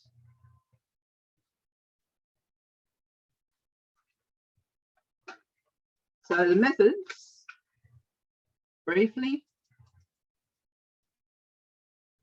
the pre and post debridement swabs were collected using the Levine technique. Don't know whether any of you are familiar with this, but it's a standardized method of swab collection, which is important for consistency when comparing other studies where swabs have been used to collect the samples. And the swab is rotated over a normal saline cleansed 1 square centimetre area of the ulcer for 5 seconds, but you apply enough pressure to exude and collect wound fluid onto the swab. And this is just a little photo which just shows a swab collecting a sample. It's not particularly meaningful, but I thought I'd put it in there. And it's a very nice clean wound too. Now the microbiome in each pre and post sample is identified using a traditional aerobic and anaerobic culture, and the culture plates were incubated for 7 to 10 days to enhance anaerobic recovery. And also B, we used DNA sequencing using the 16S ribosomal RNA gene, and we had ethics approval and all participants provided informed consent.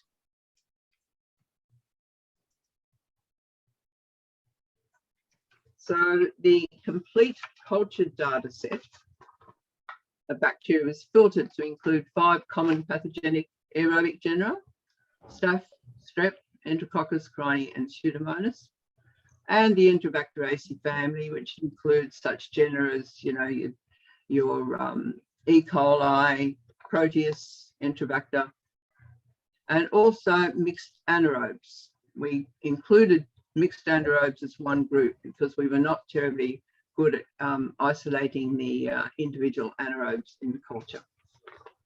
And the remaining bacteria in the culture data set, which were not included in this group, were described just as one group of other bacteria.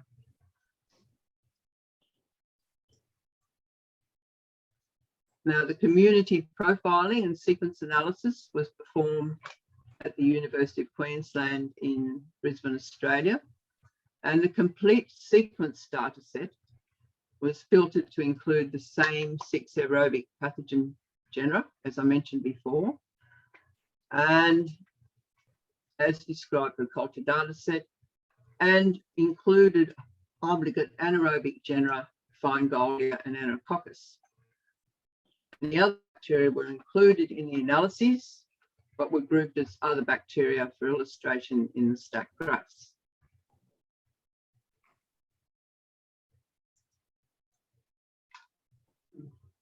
The statistics, the data was rarefied and filtered to remove samples with very low read numbers, which then provided consistent depth of coverage within each debridement method. And the cutoff read values were for conservative sharp 545 reads, the ultrasound 580, and for the surgical 2,300. The diverse function, I'll just go through this quickly, was used to generate the genera and species richness and Shannon's diversity based on that rarefied data. Separate analyses using the Wilcoxon signed rank test were undertaken for each debridement method, and to compare pre and post mean sample values for the abundance, number of reads, species richness, diversity, and the abundance of each pathogen group. And a 1-factor Permanova was undertaken for each debridement method to compare pre and post community composition, which also provided a visual representation of pre and post communities using the principal coordinate ordination graphs across the 3 methods. This next slide shows, as I will say up here, the species richness for both culture and 16 sRNA gene sequencing. And you'll see that the culture does not isolate very many organisms. These are mean values, whereas the sequencing does identify a lot more organisms. So, and you can see also that the means are increasing in the richness using the sequencing, but in the culture, because of so few numbers, they seem to be going down. But anyhow, I'll show you a little bit more of this in my next slides. So the message from this is that you get much fewer organisms identified or isolated from culture relative to what you identify from sequencing.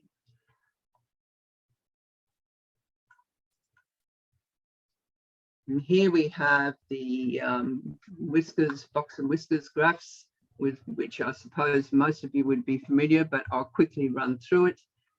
And this, the box and whiskers, gives you the range of the sample values, so that the blue is the pre-debrided samples, the red is the post-debrided samples, and the bottom whisker is the lowest sample value, and the top is the highest. This is the range within the box, 50% of the range, and the median. And the post-conservative sharp debridements showed a significant increase in richness post-debridement. Now, the other 2 methods did not show a significant result, but you can see they have increased, and also the ISD has increased. So we're getting a change. We're getting a change in response to just this one single session debridement. And so I'll now go on to the abundance, the mean abundance. We estimated the mean abundance by looking at the copies of the 16S RNA gene using PCR. And here we see again, we have an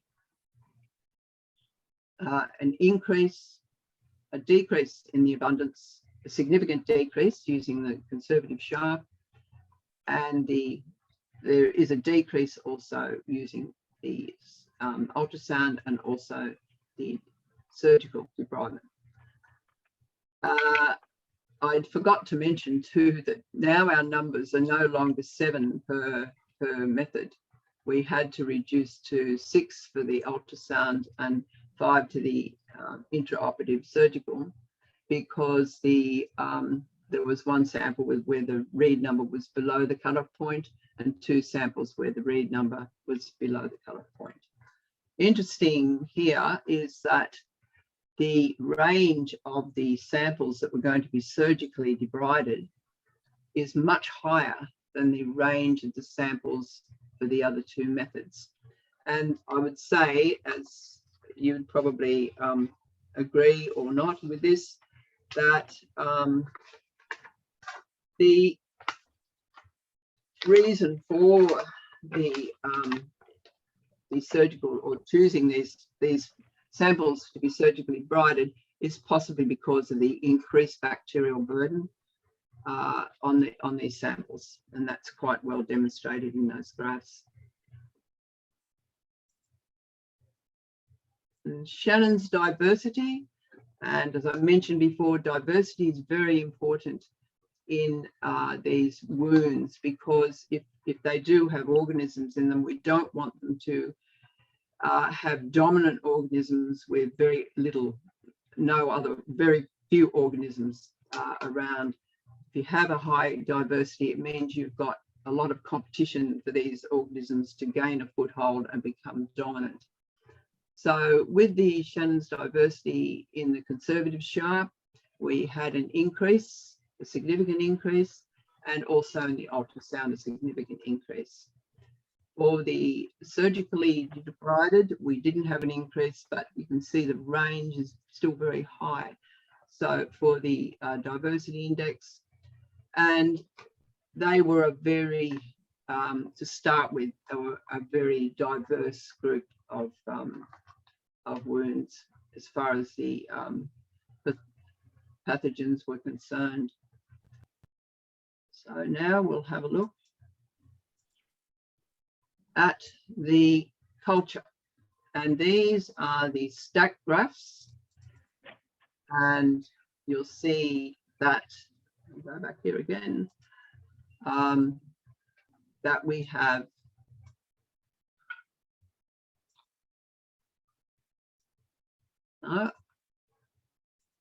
here we go. Yeah, we have the each organism, Pseudomonas, each color represents one organism, and we can see in Enterobacteriaceae, which is the black one in this particular graph, has been eradicated in the post debridement. And here, along here, we have the pre and post samples, pre and post. So not a lot of organisms, but interesting that some of them were eradicated. This one here, you've got eradication of the other bacteria that were in the sample, and you have a change here from other bacteria to staph, and we've got staph in the pre, and Enterobacteriaceae and Enterococcus didn't change. So we're getting some change in the samples. The ultrasound, we have 4 different organisms here. Enterobacteriaceae, two types of Enterobacteriaceae, 2 species. We also have the Enterococcus and staph, and in the post sample, that's been reduced down to other bacteria and strep. So we don't have these at all in the post sample. And in the, we have some more strips, post. This is found in the post only. And where we have, which I neglected to mention, where we have no columns, it means that there is no growth, And we have in this one, we had nothing in the pre and something in the post, and the same here. So both had good stuff in the post. And for the surgical debridement, we have a fair amount of a change in that we've got,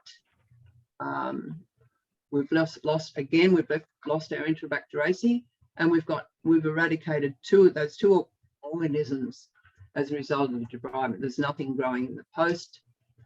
In this one, we've got the Corynebacterium staph, and we've lost the Corynebacterium. This one, we've lost the staph.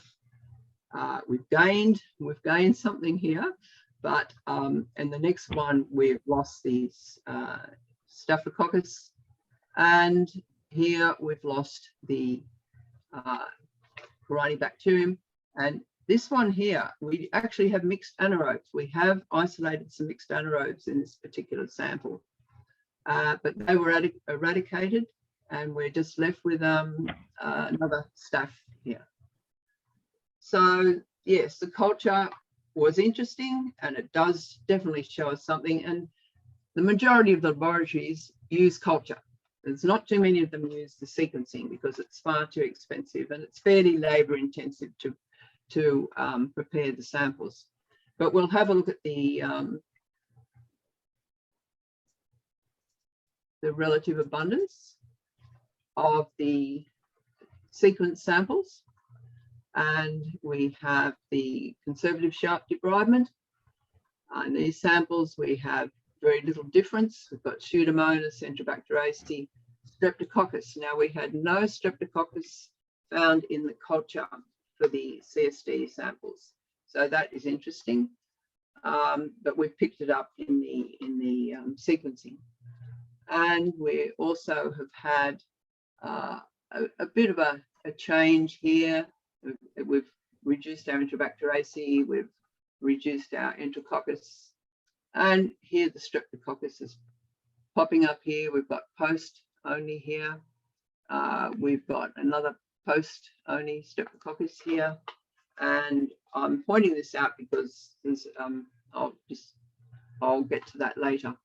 But the majority of organisms are staphs, as you see from this blue, this one.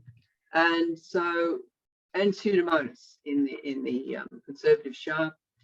Now, in the ultrasound, we have a lot of Streptococcus, pre and post. In this one, we have increased quite a much higher relative abundance of pathogens. We have a very small relative abundance in the pre, but we have quite an increase in the post of the Enterococcus, and the same with the staph.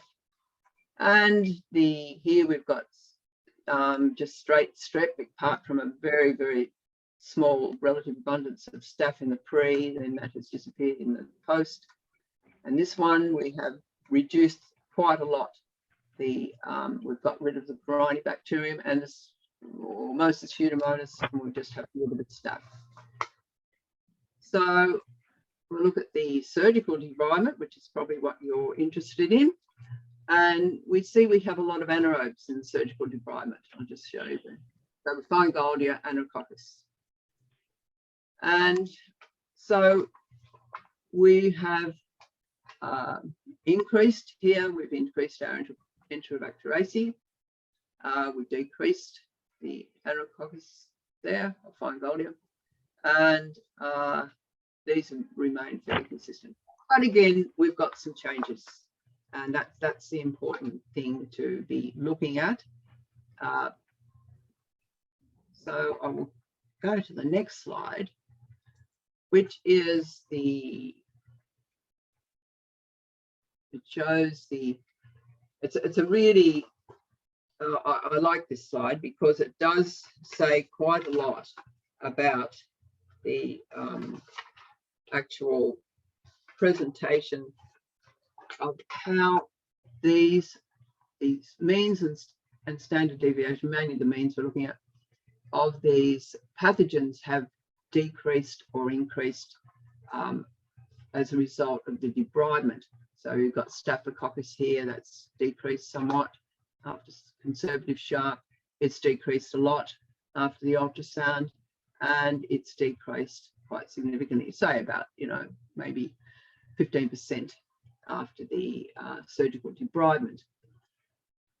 And the other, we have most of them decreasing. Some of these smaller ones are very hard to discern, but the main message is there has been an overall decrease in the relative abundance, in the pathogen relative abundances post debridement. And why I was talking about the Streptococcus being found in a lot of the post debridement samples is that if you look at these, you can see that the Streptococcus is marginally higher post, and this one marginally higher post, and in the surgical debridement, well, yes, marginally, very marginally higher. But the point I'm making is that Streptococcus may lie deeper in the wound and be partially protected from debridement process, as evidenced during the present study, with the percentage of Streptococcus being identified in the post samples only. And we could look at perhaps confocal laser scanning microscopy to investigate transverse sections, and that may be useful to confirm or otherwise that Streptococcus does lie deeper in the wound, and I'm sure some of the other pathogens do also. And with the surgical debridement, you would get a lot more exposure too, and that's probably why we got a lot more anaerobes in the surgical samples, because of, especially post, because of the depth to which the debridement went. So now we go to the multivariate, I should say, look at these communities, and the permutational analysis of variance results confirmed there were no significant differences between the pre and post debridement community. So they didn't really change that much according to the multivariate analysis. And there were more differences between the wounds than between the pre and post samples overall. However, we do have some samples that are still very similar, and say number 12, that's clustered quite closely, which would indicate there's not a lot of difference in the communities pre and post, with the pre and post, pre blue and the post red.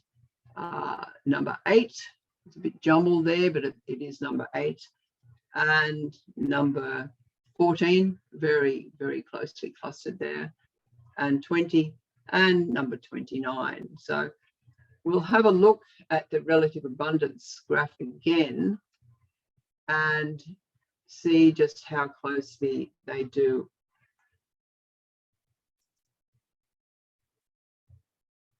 resemble each other. So number 8, well, they're almost the same. So therefore, yes, they clustered very closely. So no difference in the between the pre and post.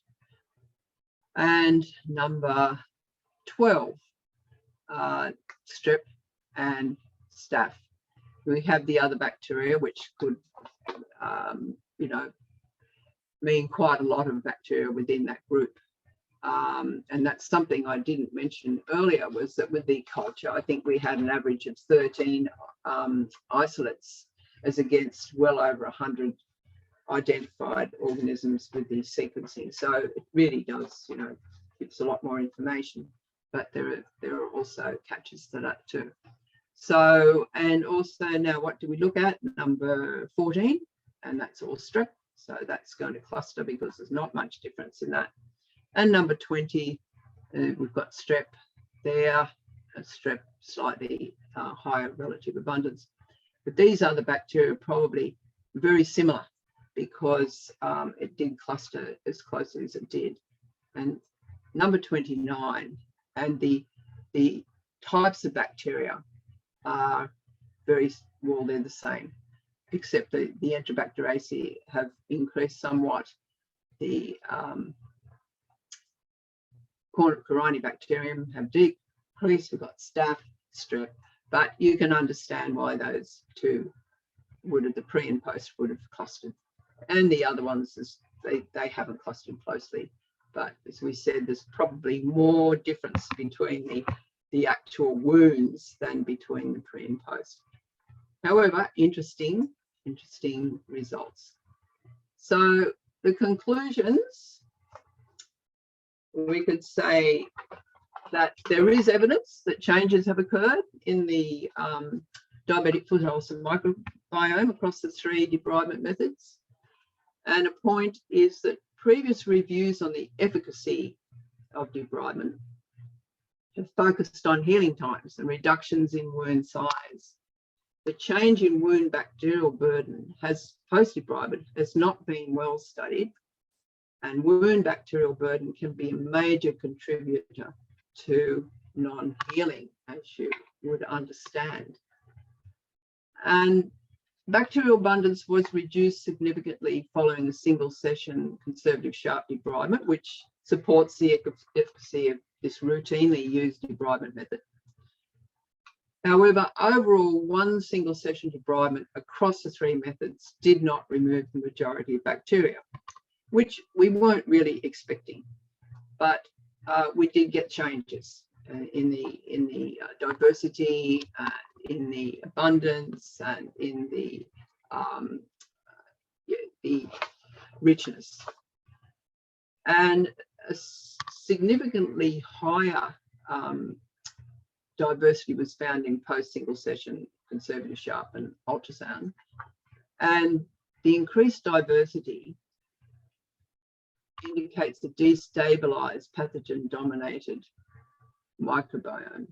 And increasing diversity post-debridement reduces the likelihood, as I mentioned before, of pathogens dominating the ulcer as more organisms compete for limited resources.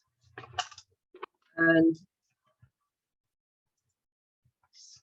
antimicrobial therapy. Single session debridement can provide a window of opportunity for antimicrobial therapy, and there's been a couple of papers written on that. And when the wound is in an acute state due to debridement mediated destabilization and a cleaner ulcer bed, previous studies have suggested that the wound is more susceptible to antimicrobial therapy for a few hours post debridement. And that has been done, I think, in vitro and also, I think, in vivo. Most common pathogens were identified by culture, especially when the pathogens identified using sequencing were in high relative abundance. And 16S sequencing provided greater depth of information on polymicrobial communities. But a point to consider is that non-viable DNA can be included in the sequencing results, can be identified, and therefore it would not be isolated from that sample using culture. So overall, this study has indicated a potential disruption of ulcer biofilm using regularly employed debridement methods. But further longitudinal studies on wounds treated using serial debridement or studies on a lot more samples than I had would be extremely worthwhile. And I just thank you for listening, and I hope you did get something out of this presentation.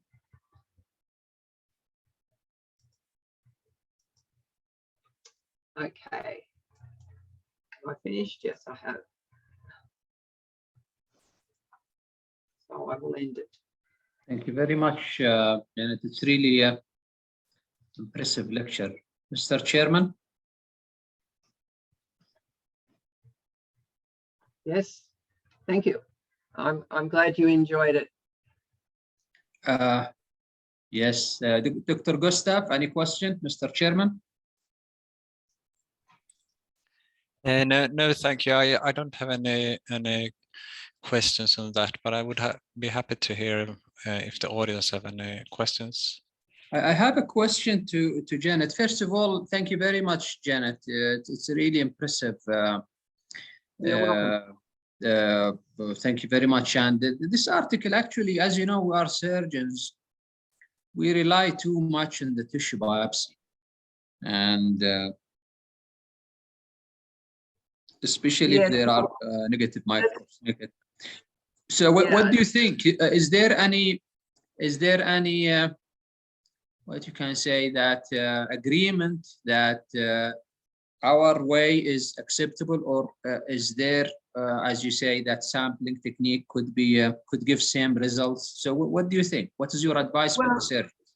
I would say, well, for the surgeons, I mean, look, it's invasive. Tissue biopsies are invasive, and that's the main problem. And if you're wanting to do serial analysis, looking at wounds over a period of time, and your people are having patients are having biopsies taken, they're not so happy about that, because it is uncomfortable for them.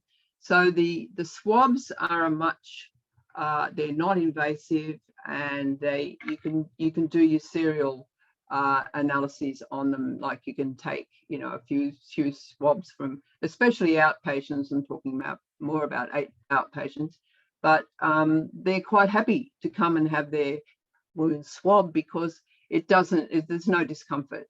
And the swabs, I think I have published a paper comparing tissue biopsies and swabs, and the conclusion was that swabs are quite adequate. Maybe they may not go as deeper as some of the tissue biopsies, because I think you go up to quite a 10 millimeters sometimes into the wound with the tissue biopsies. So you might be getting more of the organisms deeper in the wound, but it didn't seem to make a big difference to the study that was undertaken, that the paper was written about. So I would say, if you can take a swab, because I think it does give you a lot of information, and it doesn't impact so much on the patient. But tissue biopsies, I know they're the gold standard, and by all means, as a surgeon, if you need to take tissue biopsies, you take them, because you'll be doing it intraoperatively, and it won't bother the patient at all, because they'll be having an anesthetic. So that's my answer to that. Okay, from other aspects. Yeah, it's fine, absolutely. Yeah, the message here that, as you know, we see a lot of patients, either, as you said, in the clinic or in the OR. So we have to understand in each stage what is the best method of sampling or taking a biopsy.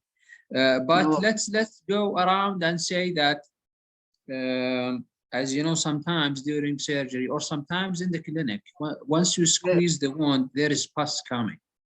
Yes. Do you think sampling of pus, do you think does it have any value? We know that it's dead tissue, dead bacteria, dead, etc. But does it have any clinical significance to adjust antibiotics? Look, it can tell you especially if you do serial sampling, because you can see how it's going. And I think that talk last night about the effect of the antibiotics on the organisms that were growing, the organisms decreased, but we had new organisms growing in response to the antibiotic, because it was the non-dominant organisms, which were just lying there, were able to get a toehold, because the dominant ones were being knocked out by the antibiotic. So I think it's very, as you're saying, yes, pus. I mean, with this technique, the idea is to just push down into the wound and get enough exudate and fluid to give you a good sample of the wound. And it is standardized. And I think that's very important for if you're going to be doing like research. So I'm probably looking at it from a research point of view, but I'm also looking at it from an effective way of getting samples. And I think the pus, yes, that's important, but it's more important probably to get down into the fluid. And I think that, I mean, the ones that you see are probably very, very pussy, and some of the ones that were sampled when I was up at the Gold Coast University Hospital, they were pussy too. But you do sort of rinse it off first with a, you know, saline, sterile saline, and look, I think I would go, yes, they are it's a good way of collecting a specimen. And pus is useful because in the pus there's usually a lot of organisms too. So from a microbiological point of view, yes. So yes, so that's my answer. So what do you think, Dr. From practice, as you say, that sampling is quite significant and important in adjusting the antibiotics. We know that it's polymicrobial. At the same time, we know there are a growing resistance to the strong antibiotics. Definitely, yes. So we have to, I think you're sampling to adjust the antibiotic and to minimize the chances of exposure of antibiotics to unnecessary either period of antibiotics coverage, like 6 weeks or 3 weeks or whatever, or at the same time adjusting the antibiotic according to culture, as you said. I think there is a place to discuss and to negotiate what is the best option. I think rules are changing nowadays. It's not. They are, yeah. We're having quite they're restricting the use of antibiotics in Australian medical system because we're getting this resistance pattern. And so what they're doing is they're monitoring very closely the prescribing of antibiotics and looking at maybe doing other things like debridement regularly, and trying to keep on top of the wound before it gets to the stages where you see them where they're just, they're very, very badly infected, and you can have systemic involvement, and the patient's life can be at risk. So I feel that they're trying to keep away from using too many antibiotics, definitely, and trying to use other ways of cleaning up that wound and keeping it keeping the patient safe as well. I know that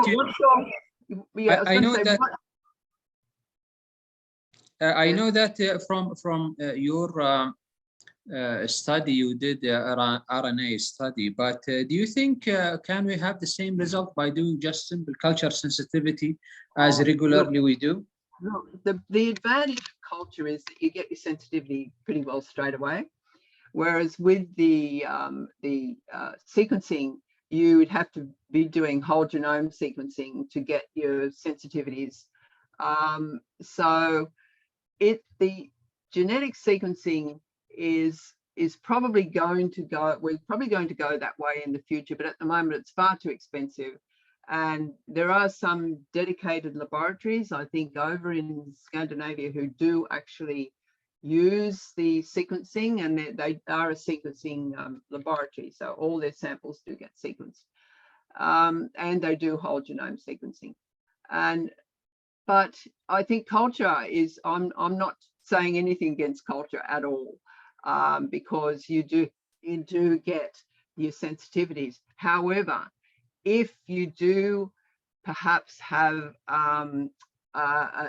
organisms which are not, see, you can only grow the organisms which will grow under the conditions that you have for them. There are some very fastidious organisms that will not grow, and they can be present in the wound, but you can't grow them because you haven't got the proper conditions for them to grow. So you staph, your streps, and or your E. coli's and all those, they'll grow quite happily in the lab. They're great, but it's the uncommon ones which cause the problem.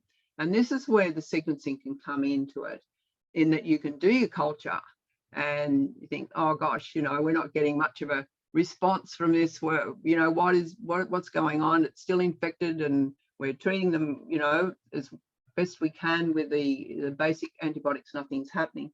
You could use sequencing then to see if there's something there that you cannot pick up on culture, and that's where you can use the two. You could use the two systems, but again, it is very expensive.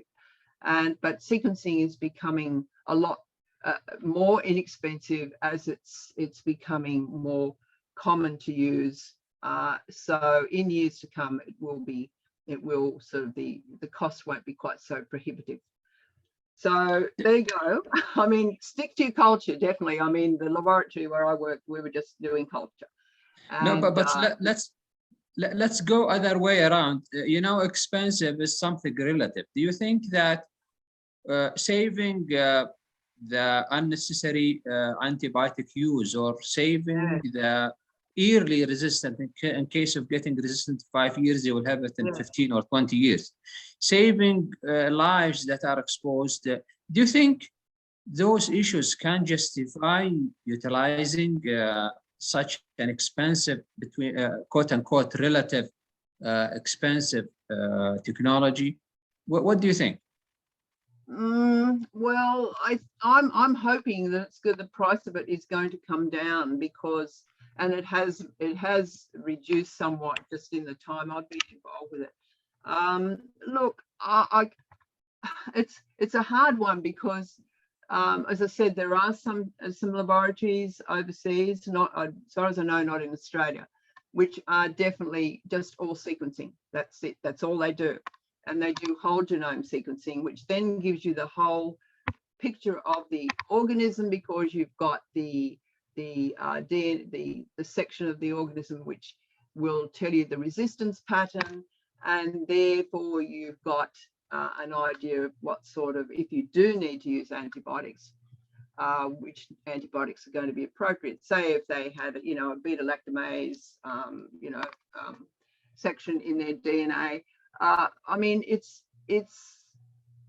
I think it's going to come in the future, but at the moment, I think we're going to be with culture, because it's the other way is prohibitive, and the training and the reading, though that's becoming much easier too, the actual reading of the DNA sequencing, because that I sent that to a dedicated lab, like to the University of Queensland, for the actual sequencing and the identification. But some laboratories, the ones that do have the setup for the DNA sequencing, have their own machines for reading it. So it's sort of all contained within the laboratory, which makes it a lot cheaper. So, but I would not promote using DNA sequencing at this stage, because it just would be too cost prohibitive. But then, as you're saying, if it means saving lives and getting the correct treatment earlier on, well, yes, it's the way to go. But yes, it's sort of, there's pros and cons. Thank you very much. That hasn't helped you at all, has it? Thank you very much. Okay, then. All right. Thank you. Thank you very much for inviting me. And it's been a very, what can I say, learning experience for me. And I've enjoyed it very much. Thank you. Thank you. Thank you.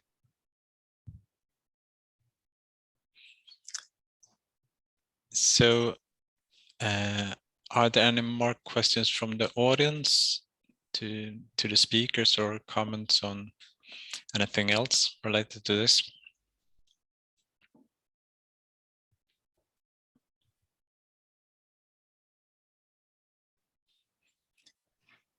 No, it doesn't seem so.